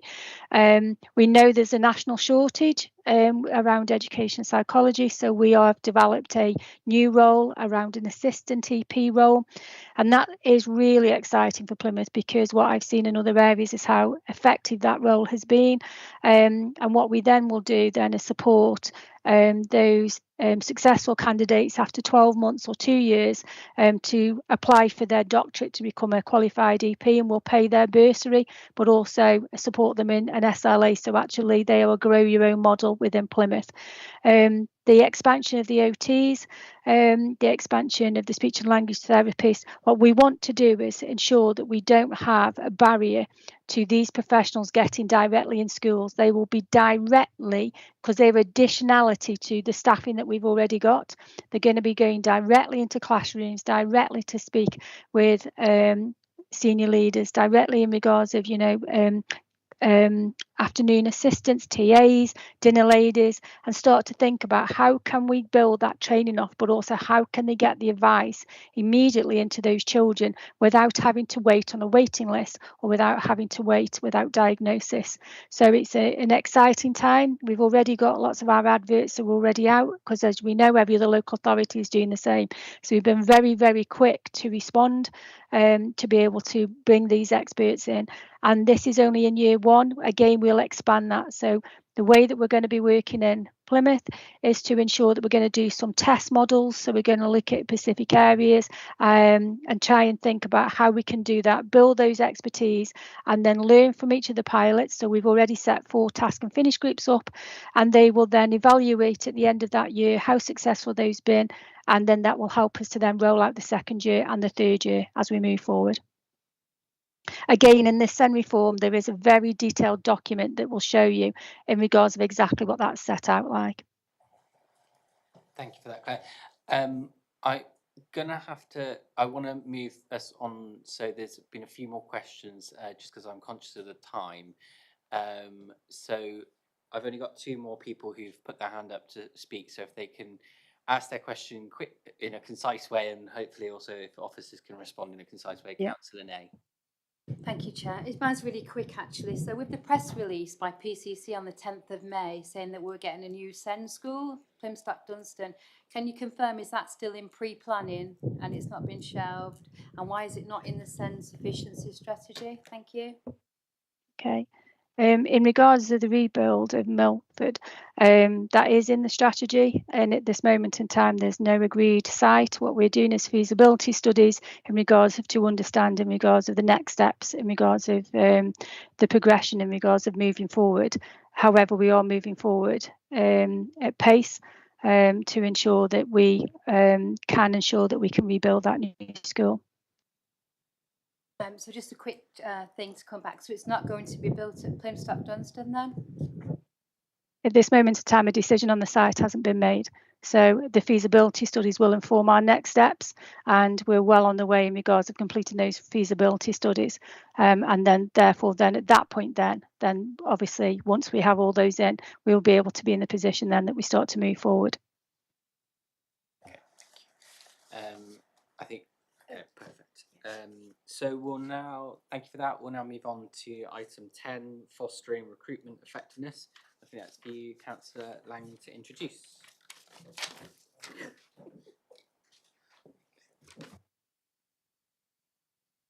Councillor Wood. Thank you. We've got recommendations at page 58. Thank you. And on the Apologies. It's all right. And on the recommendations, it says that consideration by Cabinet on 10th of August. There isn't a Cabinet listed 10th of August. There's a private one that they do, but it's not the published one. So I don't know if that date's correct. I will check the date, but you've actually reminded me, because the recommendation for this one was to endorse a report. So a recommendation from Democratic Support was that we have a vote on that. So if anybody's willing to, so you've got 4, abstain, against. So can I have a show of hands of for endorsing the SEND sufficiency report that we've just had?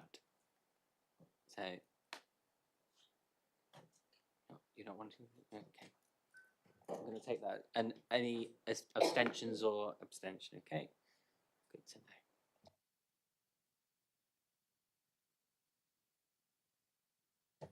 I'll get them to get back to you on the date.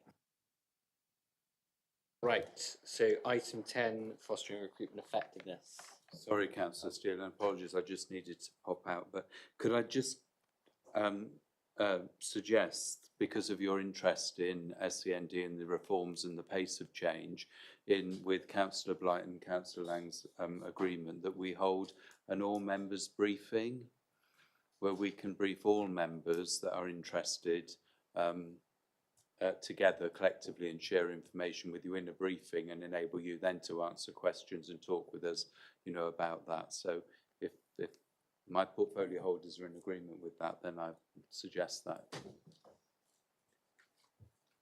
Great. Councillor, what was it? There was a parent carer voice. I can't think it's PV. That was a couple of weeks ago. I forget the date now. But don't know if those sessions were recorded, but they did do a session on this SEND reform plan and a number of other things. I attended a couple of them and went to the Councillor Blight and there's a couple of other councillors there as well. Whether that's, I don't know if any of that was recorded, because they were quite informative. A lot of the background information and understanding this last paper from what was said there, and that was not necessarily for councillors, but gave a good perspective for other professionals and parents. Some of it was more parent aim, some of it was more professional aim, but that was it was a very good conference, very informative. Okay, I mean, with Councillor Steele's agreement, it looks as if Claire might have some knowledge about that. Sure. Yeah, absolutely. So I did attend that, and I was part of that delivery team with our parent carer forum. So what we've done is there is some write-ups in regards of some of the deliveries of the programmes. I think what probably will be more helpful there is a very detailed overview for members so that they can have an opportunity, given the size of the SEND reform plan and our next steps in delivery. It probably would be more helpful for you to have an opportunity then to ask officers direct questions if you obviously from the actual plan itself, if you find that might be helpful for you all. If I might make another offer, picking up on Councillor Driver's comment, if anyone would like to come into the integrated front door and to see how the partners work at that front door to access to services, then through Nicola as the service director, you'd be very welcome, and we can organise some, opportunities for you to do that. Very happy to do that as well. Thank you. No more offers for the moment, Councillor Steele. So this time, can I please ask Councillor Lang to introduce her report? Thank you very much, Chair. I'm really pleased to introduce this report on the effectiveness of Plymouth City Council's fostering recruitment and retention activity. The report provides you with an overview of the work undertaken through Foster for Plymouth, the impact of our marketing and engagement approach, and the ongoing challenges and opportunities in securing sufficient local foster homes for Plymouth children. As members will probably be aware, or you may not, fostering recruitment is a national challenge. It's not just a Plymouth issue. Increasing numbers of children require family-based care at a time when local authorities across the country are competing for a limited pool of prospective foster carers. But our ambition remains clear: to increase the number of Plymouth foster carers, reduce the number of children placed in residential care, and enable more children to remain connected to their communities, to their schools, and their support networks. And this report highlights really encouraging progress. We brought our marketing back in-house, and we really have an agile and responsive marketing strategy, which has significantly increased inquiries, digital engagement, and public awareness of fostering with targeted digital campaigns. Authentic stories from our foster carers are proving particularly effective. It's all well and good to do a video with me or with David, but actually it's the real life people who are doing this role that really does connect with people and produce a response. But recruitment is only part of that picture, and retaining our experienced foster carers is equally important. Feedback consistently tells us that support, communication, professional respect, and a strong fostering community make the greatest difference. Co-production with foster carers has driven service improvements and strengthened support through initiatives such as Mockingbird, which we've just secured more funding from the government, which was announced last week for that. The therapeutic support team, which I talked about in full council, and high support fostering. And these are all things that our foster carers tell us that they want. And I think I did mention in full council, we have an annual fostering summit where we speak to and hear from lots of our foster carers, and they tell us what we're doing well, but they also tell us what they think we need to do better, and we really try each time to really rise to the challenge that they've set us. And I'm really pleased, particularly around the announcement of the therapeutic support team, because that's something foster carers have been asking for a long time. So members will note that the recommendations are aimed at building on this success, and they include endorsement of the commitment to the children of foster carers. We were approached by a young person whose parents are foster carers, and she came to the fostering summit and also to our corporate parenting board to talk about what it's like to be the birth child of people who foster, and it was very impactful what she said, and we've got a list of actions that have come from what she told us that she thinks needs to happen. We are developing a peer worker apprentice role. We're investing in peer support and training and improvements to schemes which help foster carers increase physical capacity within their homes. And these proposals also align with national fostering reforms and emerging fostering standards. So I commend the report to the committee. I think we've made some significant progress, but as I said at the start of my introduction, this continues to be a significant challenge, but we have reached a milestone where we have more in-house foster carers than agency foster carers, I think for the first time, certainly since I've had this role on and off, which is a really significant indicator of that what we're doing is working. We just need to keep going and doing more of it. Thank you, Chair. Brilliant, thank you. Does anybody have any questions? Councillor Murphy. Thank you, Chair. Just looking at your report, Councillor Lane, it's absolutely fantastic that it generated 241 fostering inquiries. In reality, could you tell me how many of those would actually become foster carers? I mean, we've had all of those inquiries, but obviously that it can only be as good as when they actually become approved. Yeah, absolutely. I think, Karen, you can talk more about the pathway once we have those initial inquiries. And have my own mic. That's unusual. Yes. So it's a simple and a complicated answer. So because there's not a simple calculation, and the reason being that the journey to becoming a foster carer is often a really long one, and we know that people will often inquire multiple times before they take that step. So of the 240, some will find out a bit more and realise that fostering's not for them. And we'll talk to them about the kind of what fostering really is, and it actually won't work for them, or there are reasons that they can't foster. Very few, but there are, of course, some safety reasons, primarily safeguarding reasons why people can't foster. For others, they may find out a bit more and think, oh, do you know what, right now I'm in a really busy phase in my career, but I'm planning to reduce my hours in 5 years' time. So they might go away for a while and then come back, and then they might go away for a while and come back. And the journey to fostering on average for most people is around 6 to 7 years from the first time they think about it until when they actually do. And what's really important in our marketing strategy is that we keep them engaged throughout that time.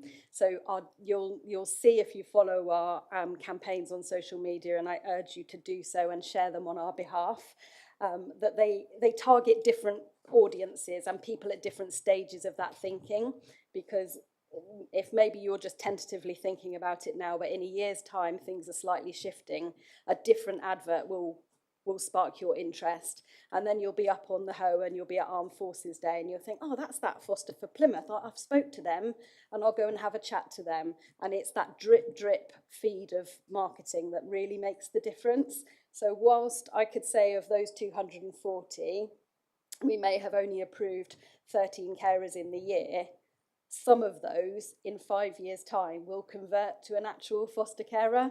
So the data mapping's really complex. But what's really important for us is the engagement of people in the intervening time. So sounds like a bit of an avoidant answer, but that's the complexities that we're dealing with. Can I just have a follow-up? So are there opportunities to simplify the recruitment process without compromising safeguarding? Yeah, you'd have wondered if you've been watching the news. So there are some significant parts of the children's social care reforms that look at fostering. So there are fostering reforms, there are the kinship, there's the reforms proposed in the kinship white paper for people who are fostering related children. And then only last week, the government published the new draft quality standards for fostering services and which merges both the standards that we have to work to, but also the assessment standards for new foster carers.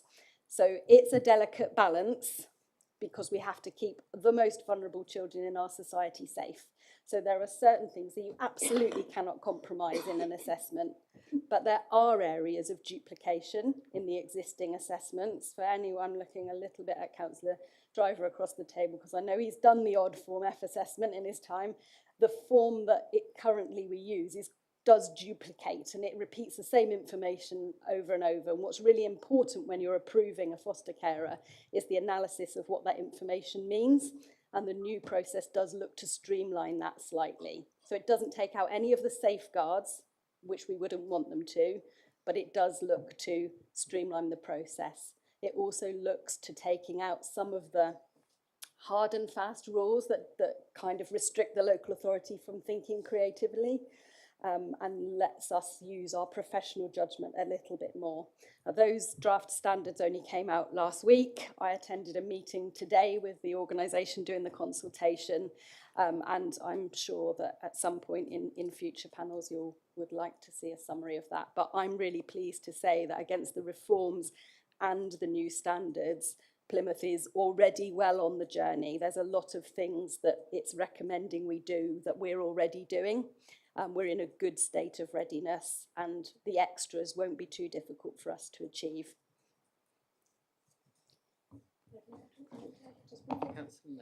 Yeah, I was going to make that point because this is something that has been raised with me when I meet people or potential foster carers about the length of the process.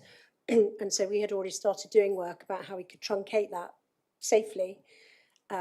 So I really welcome those new standards, which I heard about from the minister at the LGA conference last week. And what I also wanted to just kind of highlight was our 26 for 26 campaign, if that's right, just do very quick. We've been working with churches. I think I first went and spoke to them a couple of years ago, actually, and they went away and they've come up with this amazing campaign called 26 for 26, and they churches across the city working together are going to try to find us 26 fostering placements this year. So it might be that we come back hopefully with a positive update around that work.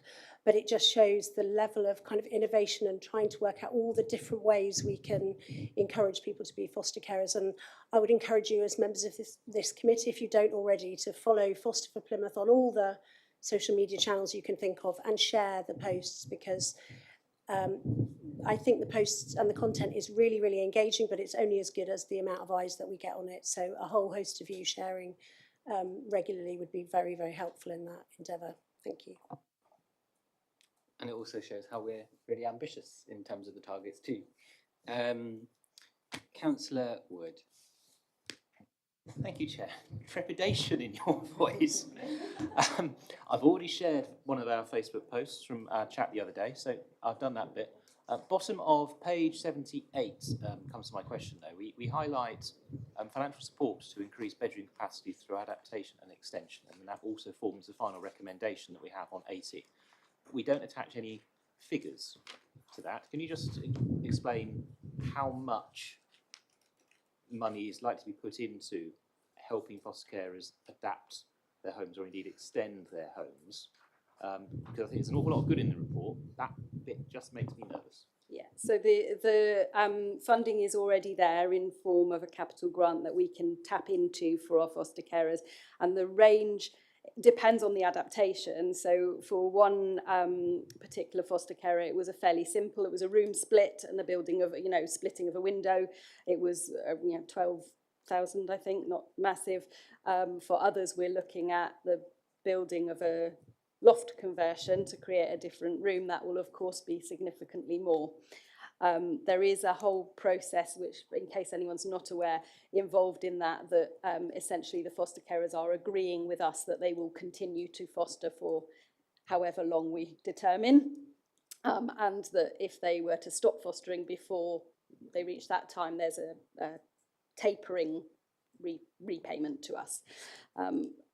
The challenge that we've got, so not particularly us, I think the fund that we've got is sufficient. The challenge that we've got is that the delays in the process, and we have had one example recently which would definitely have created additional bedroom capacity with experienced foster carers and adopters where we didn't get through planning, and we're having to now go back through with another we're going to have to go back to the architect and have another look. So it's more about thinking about the process of how we support our carers in the pre-planning stage to make sure that what we're investing and they're investing is done in the most efficient way. It wasn't trepidation, Councillor. I just realised what it feels like being on the other side of how I'm like when I ask lots of questions at Scrutiny. I have a question which follows on from that. So if you're 10 seconds, it would just be, can I have a copy of the policy so I can see that tapering for myself? As it's a recommendation, I'd find that interesting. Thank you. So I wanted to ask a question around that specific issue, but less around the cost, more around, given that that's a planning issue and we are the council, the local authority, is there anything that we can be doing to support that to be more efficient? And also, I don't know about planning, but for example, on something like that where there's a genuine public good as well, is there any way to expedite that through the planning process? Because I think most reasonable residents would go, actually, that's a priority because it's about providing support for a young person in care. So I would just be interested in your thoughts on, is there anything we could be doing internally that would expedite that process to make, and also avoid issues where they've... Sorry, Councillor Lamb wanted to answer Okay. the question. Thank you, Dave. Well, I think you could probably give more, pardon the pun, concrete detail, but I think actually that case that that Karen referred to has highlighted that perhaps there needs to be kind of more joined up thinking between planning and children's services way in advance of anything getting to planning. And that was certainly my takeaway from what happened a couple of weeks ago, because it was disappointing for the foster carers. It would have meant 2 more placements for us, but planning is a quasi-judicial process, and the rules have to be applied, and the rules around precedent and all the rest of it. So I get all of that. So I think to avoid that happening again, there needs to be very early conversations around how to make an application more likely to get through the planning process. And that's certainly been my ask in the wake of that we make sure this we don't have this situation happen again, because a lot of time and effort went into the application. The foster carers who are very committed, very experienced foster carers were disappointed. But you know, there's work to do, and we are going to do it around how we have those very early conversations so it doesn't happen like that again. I don't know if there's anything you want to add. Yeah, and I've already had those conversations with colleagues in the planning department. So in that particular case, we're lucky. They've got the 3 children there that just wouldn't be able, the 2 wouldn't be able to stay there without this extra room because they can share at the moment, but they're getting too big to share. They're also getting too lively to share, but the carers have not been deterred and they're willing to work with it. But my conversations I've had with my colleagues in planning are, let's have as soon as a application is highlighted, let's bring it to their attention for an early conversation, so that then the drawings that the architect draws up align with what will be expected, and we do it the right way round. So that's going to be implemented for all further, including their reapplication. Thank you. Who am I on to? Councillor Nay. Thanks, Chair. Councillor Murphy asked my question pretty much, but it was just about the 241 possible fosterers. It was just really to have an update later in the year about how it's gone on, and a figure would be great, so we could look at evaluate 26. Yep, I think that can be put as a recommendation. Councillor Driver. Hi, Chair. Thank you again.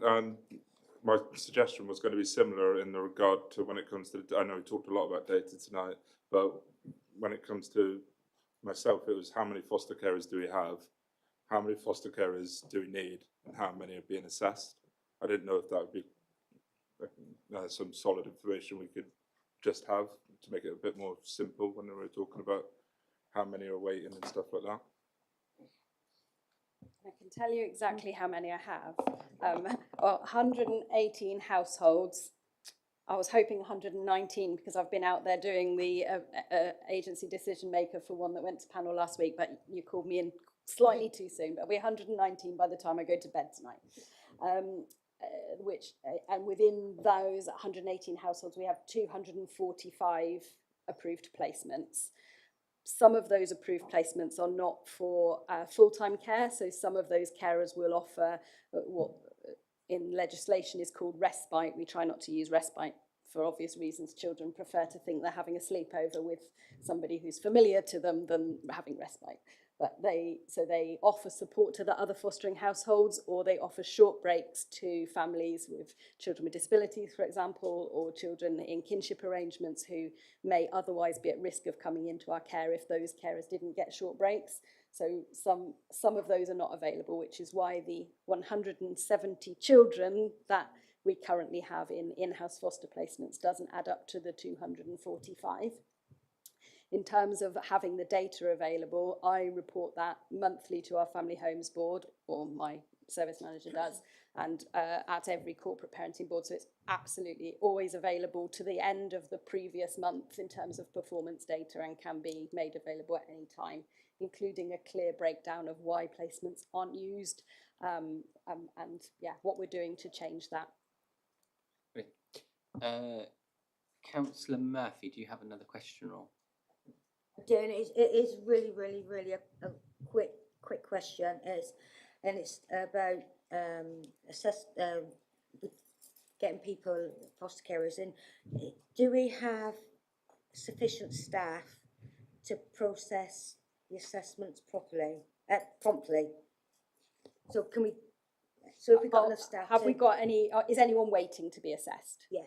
Yeah. No. So nobody's waiting to be assessed. At this point in time, we're in the. Some people have moved on, and some people are about to start. So physically in post, the posts are vacant. However, the people who've moved on have moved to different positions in the service, and they're carrying on doing the assessments until such time as the others come in.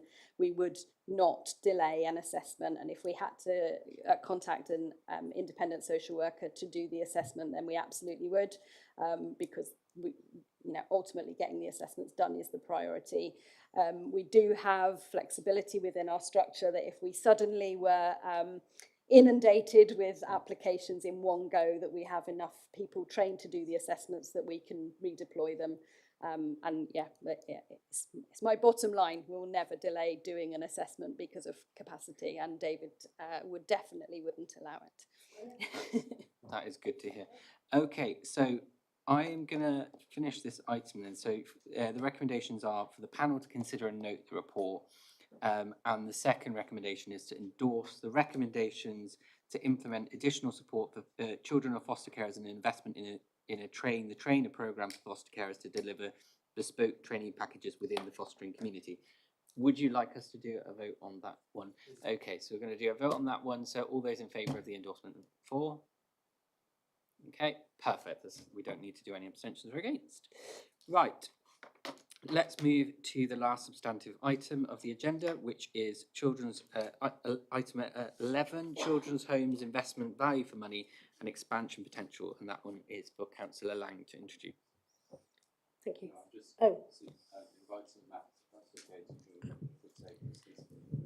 Yeah, thank you. Share the microphone. Yeah, I'll move it. Yeah, okay. I'm pleased to introduce this report on Plymouth Children's Homes Investment Programme and the progress that is being made through the wider Family Homes for Plymouth Children programme. The report outlines the financial and the wider benefits of developing council-operated children's homes and considers the potential for future expansion. Members will be aware, and Councillor Wood raised it earlier, that increasing numbers of children require residential care, and too many Plymouth children are currently living far from home in costly residential placements because there's such pressure on both sufficiency and council budgets. And when they're placed out of the city, 100 plus miles away from their families, they're also away from their schools, they're away from their support networks. There will always be children that it's right that they're not in the city for a variety of reasons. But for most of the children, I think it's fair to say that aren't in Plymouth, if there were placements for them in Plymouth, we could bring them back to their city. So our ambition is to continue to increase local provision so that more children can remain in Plymouth and receive high quality care closer to the people and the places that matter to them. And the report highlights the progress being made to date, including the development of the first 2 children's homes and plans for further provision. I think it's really important to understand that this is about more than just financial savings. Local homes, local authority run homes can improve stability, access to education, health outcomes, and also family relationships, which are really important to our young people, while also creating greater opportunities for children to move into foster care or return home when it's appropriate for them to do that, because quite a lot of the time that is our ambition, that they can go home. The report also demonstrates the value for money which can be achieved by reducing reliance on the independent market, which we've discussed many times here, which was described by the CMA a couple of years ago as a broken market, while increasing local sufficiency and control over quality of care. Ultimately, this programme is about achieving better outcomes for Plymouth children while making effective use of public resources. And I commend this report to all of you, and I welcome your scrutiny and discussion on this very important bit of work, which has been an ongoing bit of work for the last couple of years, which I'm really pleased to see is really starting to come to fruition. And I've visited the first home. I haven't seen it completely done up yet, but it's a wonderful house in a lovely place, which is going to be a wonderful home for some of our young people very soon. Thank you, Chair. Well, I have to agree. After all, I like to mention this every time, is that it's in my ward. So, of course, I'm going to say it's a lovely house in a lovely area. No, it's really important. I'm going to use Chair's privilege to ask the first question, I think. You touched on a really important point there, Councillor Lang, where you said about that, we're really ambitious for our children in Plymouth. And this report rightly focuses on those kind of upfront costs of transitioning from the independent care sector. And perhaps it's not something for now, but something I'd like to potentially look at is whether there's any analysis we can do on the long-term potential benefits and outcomes for children and young people. So looking at things like NEET risks, improved care leaver transitions, and basically how we're going to track that this is actually delivering for young people, and it's not just purely on a basis of it being about how much money we save. Whilst that's important, actually the primary objective for us as corporate parents is to give the best, do best by those children that are in the care of Plymouth. Victoria, who leads on this work, is sunning herself in Cyprus. So I'm representing, but it's a really good point. And our aim is to use these homes for exactly that reason. So none of the children, in fact, none of the children that we ever place in residential care go into residential care with a plan of residential care. So we're always looking to their next destination. But the purpose of having our own homes is to really facilitate some of those other moves. And we can do that much better if our children are here in Plymouth.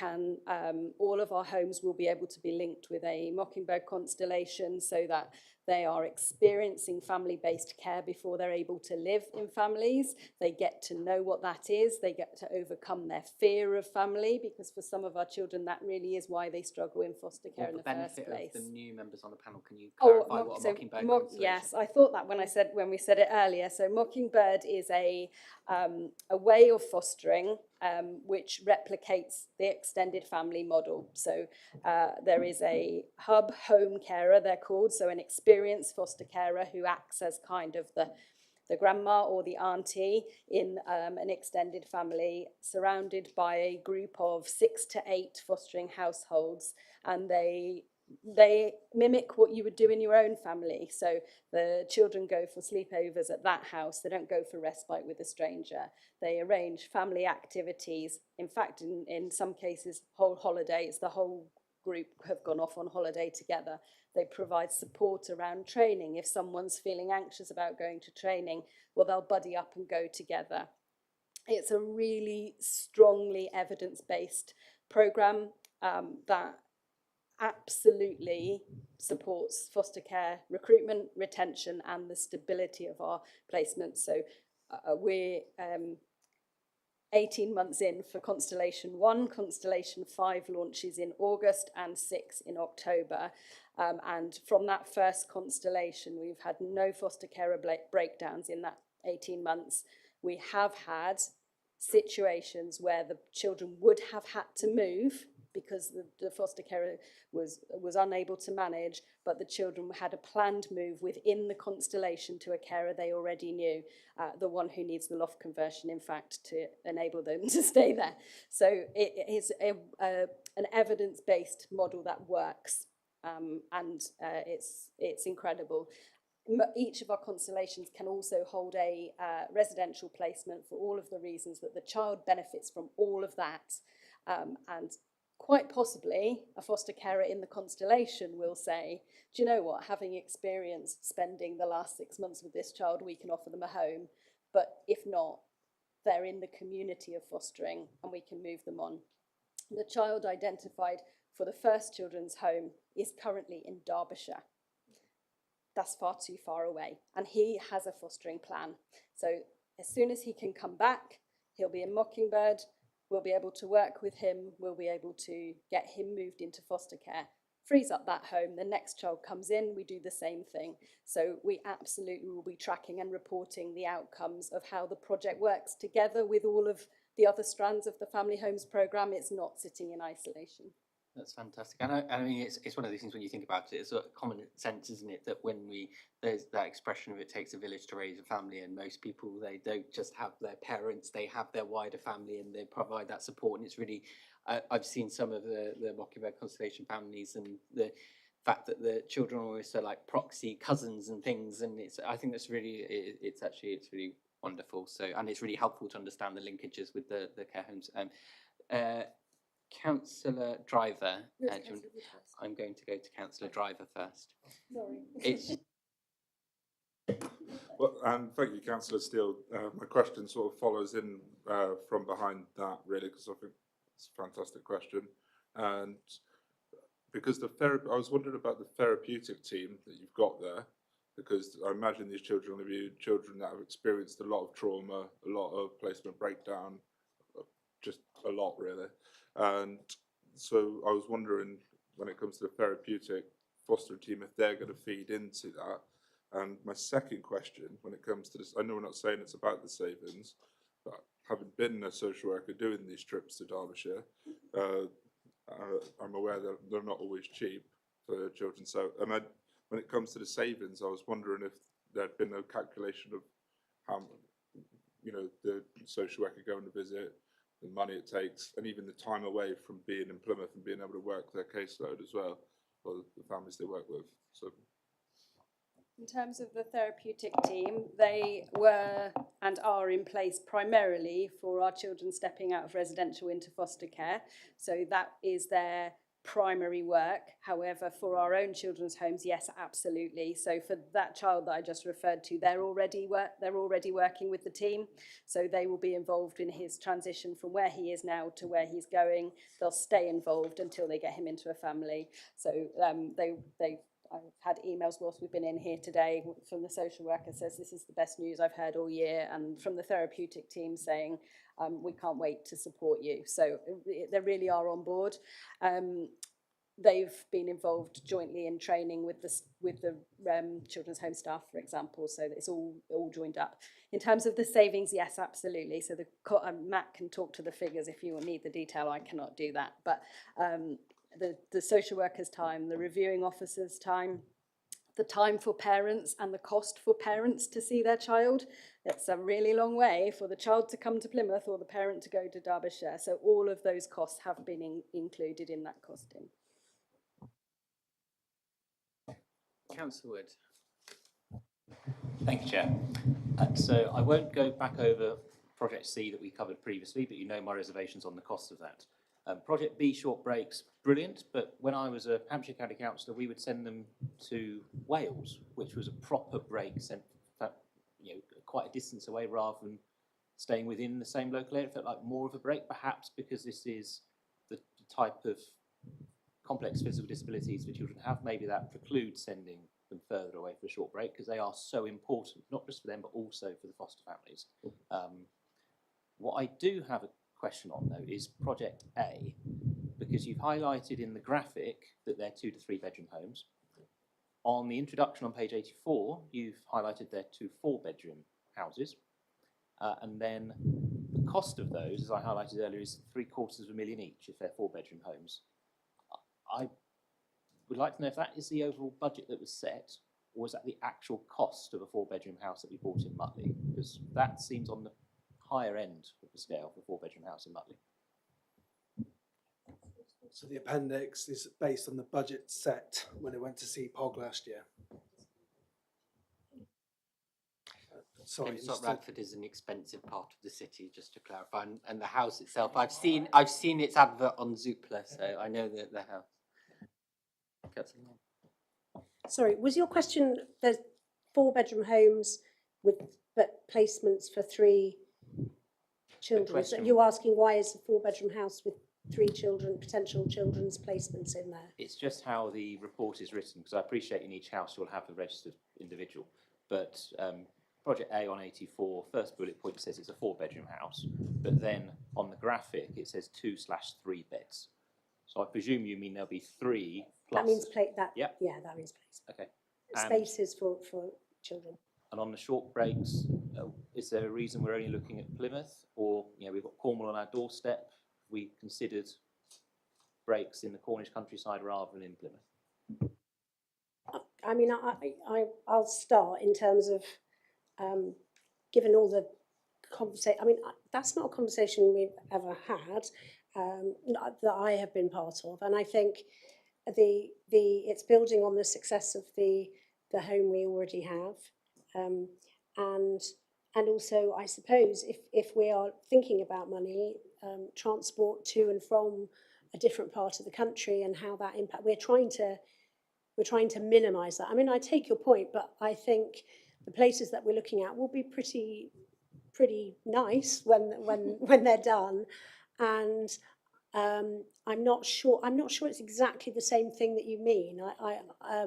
In terms of short breaks, it's more around families being able to know that their children can be looked after while they can, have a bit of a break from what we know is very demanding. Even, of course, that's what those parents want to do. But we want to be able to give them the chance to kind of rest and recoup, because that means that hopefully those children will be able to stay at home and won't eventually have to come into our care. I don't know if you want to add anything. Yeah, I think there's a slightly different answer for the two different types. So for short breaks, what we're talking about is not children having an activity break, although they may do activities whilst they're on their break. It is very specifically about giving the families of sometimes severely disabled children a chance to recuperate, to sleep often is actually what they need to do. And keeping children in the city, close to their schools, and most importantly, what our parents and carers tell us is close to the medical provision that knows them, is really important to them. And if actually they were an hour into Cornwall and had a medical episode, yes, there's a hospital in Cornwall, but they don't know them, whereas our children's ward would know them straight away, and they would go straight in. They wouldn't have to sit and wait, because everyone would say, oh, it's you, straight through it. We need to deal with your medical needs. So that's really important. For the children's homes that are children's homes, pure children's homes, we have had some conversations about location, and in the main, we want them in our city for the reasons that we've spoken about in terms of schools, communities. As soon as we go outside of Plymouth, particularly if there's SEND needs, it all becomes quite complicated in terms of we have to transfer, we have to deal with a different education department, there's often delays getting schools. But there is a small cohort of children who do better just outside of our city, not miles away, but not within walking distance of their family homes or where their friends live, for example. And so we have had some discussions around looking at sort of the wider perimeter of Plymouth, the kind of semi-outskirts, rather than the city itself. But we've started in city because of the ease of all of the different things that are involved in opening and running a children's home. Councillor Noble.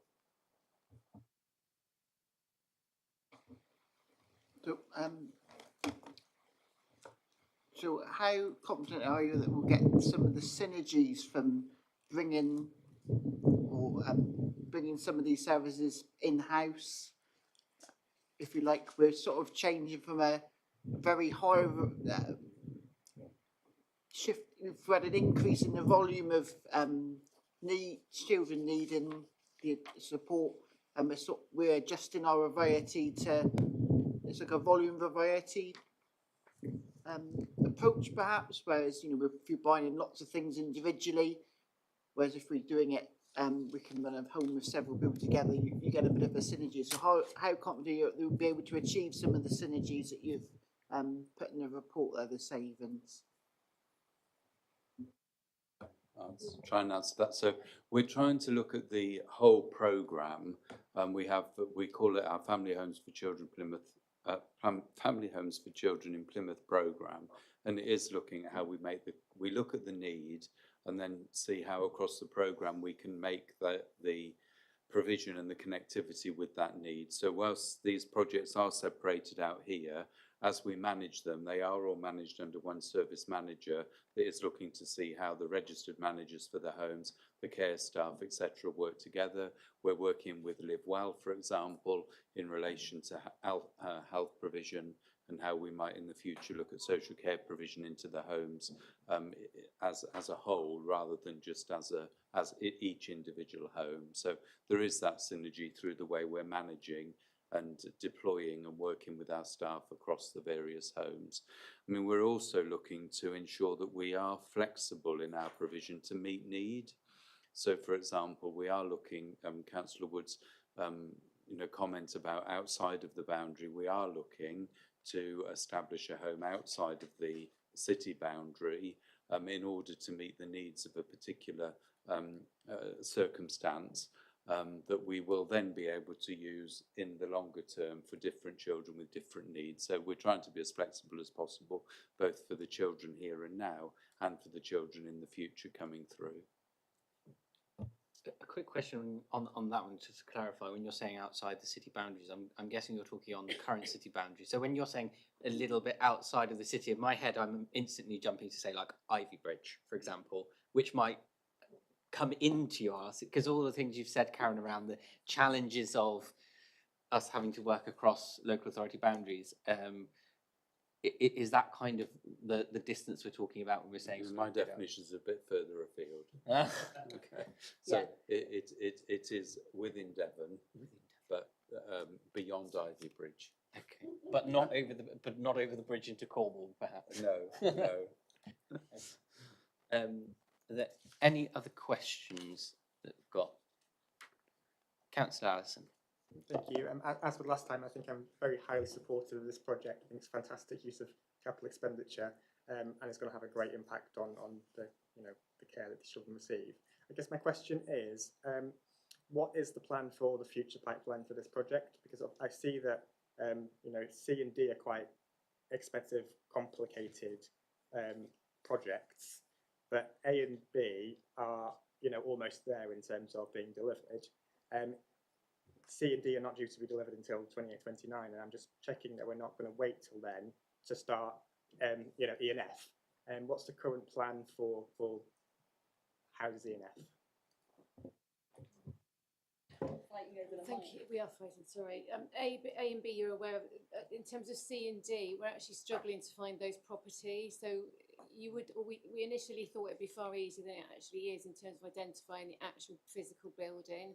They need to be Ofsted registered for obvious reasons, and the ramifications and constraints that Ofsted put upon the actual building itself, or the adaptations that we could effectively achieve, is quite tight. So we need to think about not just the actual building itself, but also the locality, the proximity to neighbours, etc., etc. So we are trying to find those two properties as swiftly as we can, and Victoria is often out looking at properties that she's seen come on the market. So those will be swift, but at this time, I can't give you a clear timescale because we don't know, because we don't actually have those two properties. Once we do, we will move very swiftly, but this time we don't. Apologies, I meant the next, children's home in this process. Yeah, so C is the complex needs, the DFE home, which is going to be purpose built, and that's joint funded. The DFE have given us a grant, and it's joint funded with health. So that, you're right, that one's got the long so Emmy's just muddling her letters up, I think. So we are already looking at E and F. That's the properties that they're looking for. They haven't yet found, but they are. Victoria is constantly out visiting, and her registered manager, they visit several properties a week just to find the right one. It will come up.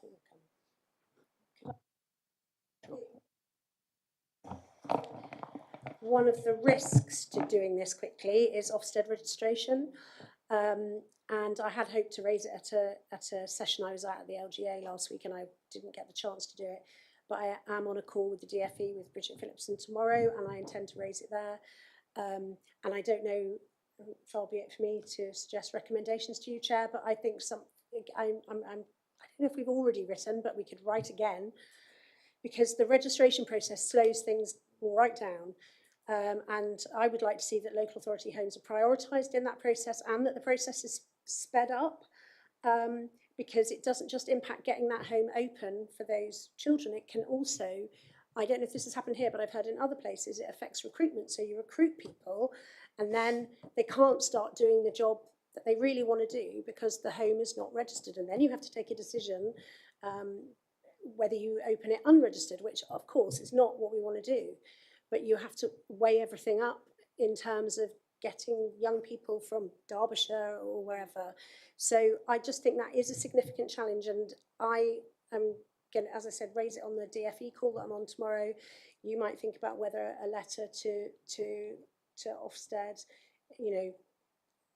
when I was on this committee, I think chairing this committee a few years ago, I asked a question to a representative from Ofsted about capacity, and they said it was all fine, but it clearly isn't, because it is not happening quickly enough.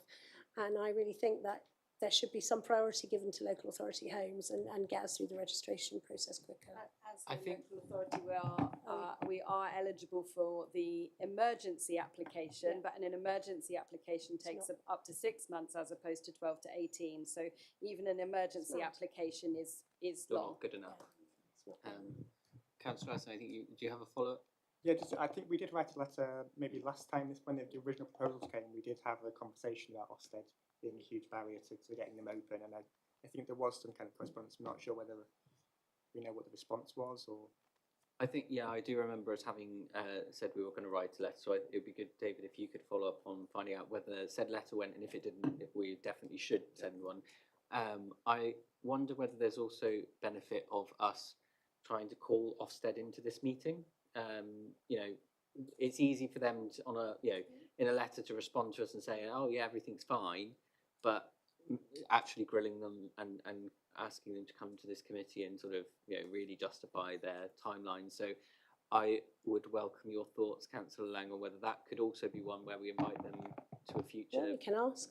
I mean, we've got significant ambition around this area of work, and this is one of, you know, there's a number of challenges around it, and we've ridden through a number, you know, it's been a roller coaster experience up to this point, but having registration happen quicker, and we know it, you can plan much better knowing that the registration process can be truncated in some way. And again, it's not going back to the, you know, the same as with foster carers. It's got to be safe and it's got to be done properly. I'm not asking about cutting corners, but I don't know if it's a resource issue, a capacity issue, or what it is, but it's got to be happening faster than this, because it's going to be stymieing our ambition and other local authorities' ambition about getting these local authority run homes.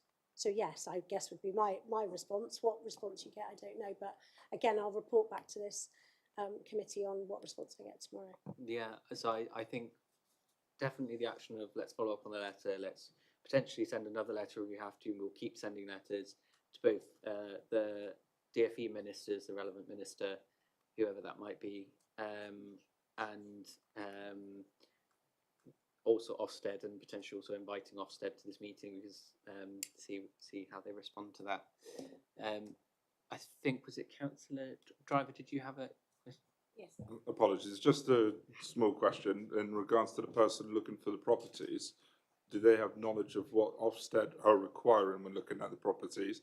Because for myself, I think Councillor Wilson's bang on that it's something we need more of, and to get it quicker, rather, because the other gap is not just that we're going to be waiting for ages, it's also children are going to be going into unregistered placements, and therefore they're going to be in places we don't want them to be. And so I guess my question is that, is the person registered? Yes, and she also, very much is. She's our responsible individual and has 15 years of experience as a registered manager or responsible individual.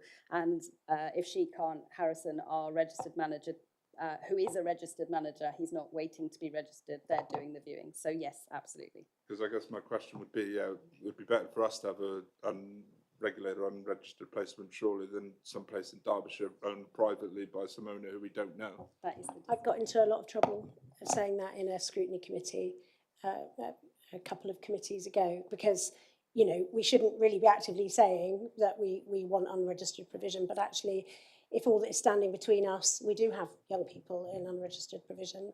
And also, it's interesting, just as a side note, in terms of Plymouth as a whole, part of the kind of journey that we've been on is finding out that Plymouth is a massively covenanted city. And you might go and find a really, you know, on Rightmove, your alert pops up and it's an amazing place, yes, and then there'll be a covenant on it, which means you can't have a residential home. So it's not even worth going down that avenue. And it's been quite interesting, I think. But yeah, I mean, there isn't. It's a shame Victoria's not here, because there's nobody more dogged than her in her search. She will find us places eventually. She will. If there's no further questions, then we'll move on to the recommendation and reason. So it's to note the financial and services benefits arising from Project A, and to support continued development of the Council's in-house children's home programme, including consideration of future expansion where this demonstrates value for money and improved outcomes for children. So we don't need to vote on any of that. So we will move on to item 12, the work programme. Other than what Councillor Driver brought up at the start of the meeting, does anybody have any things they would like for consideration in the work programme?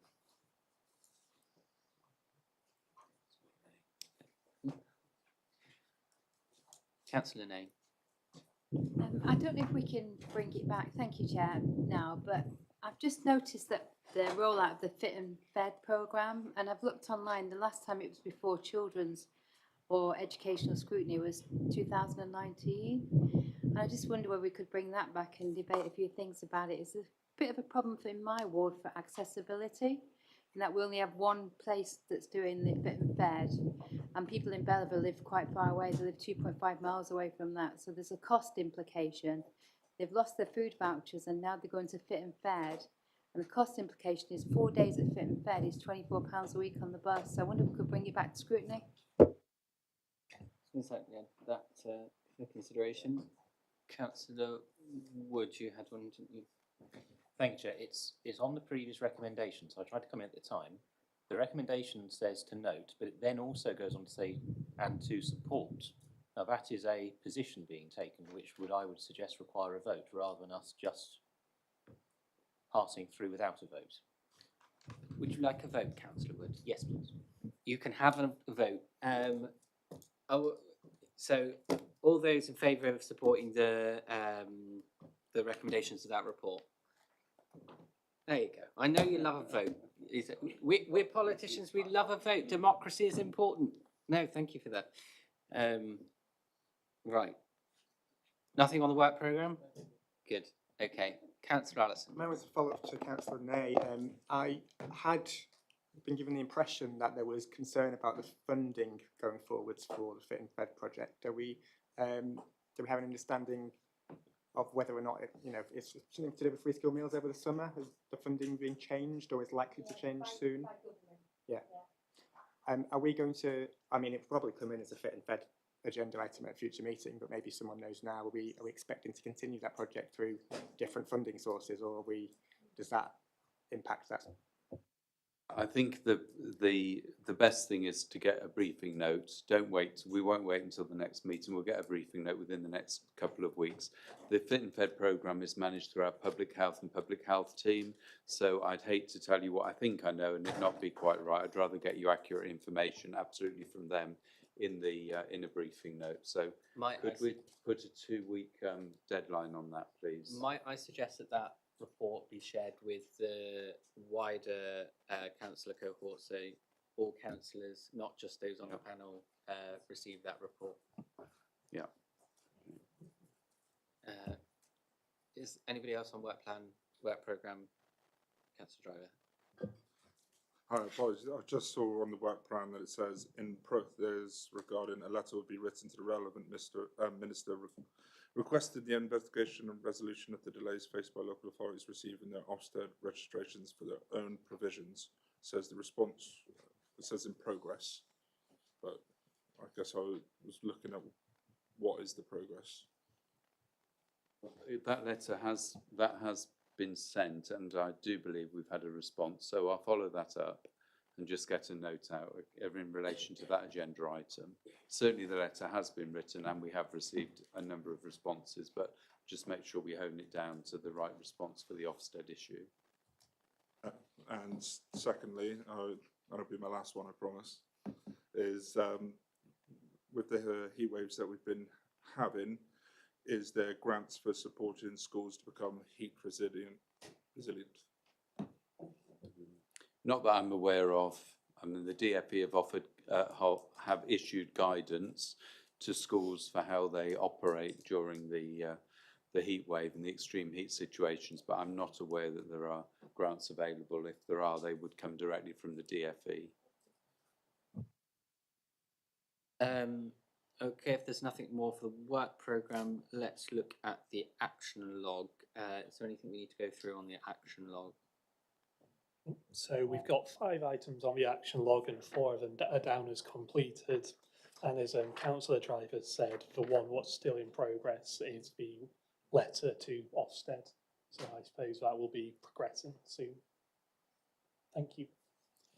Okay, so that covers everything. So I think we are complete for this scrutiny panel. So thank you, everybody, and have a good evening. And yeah, fingers crossed, England wins.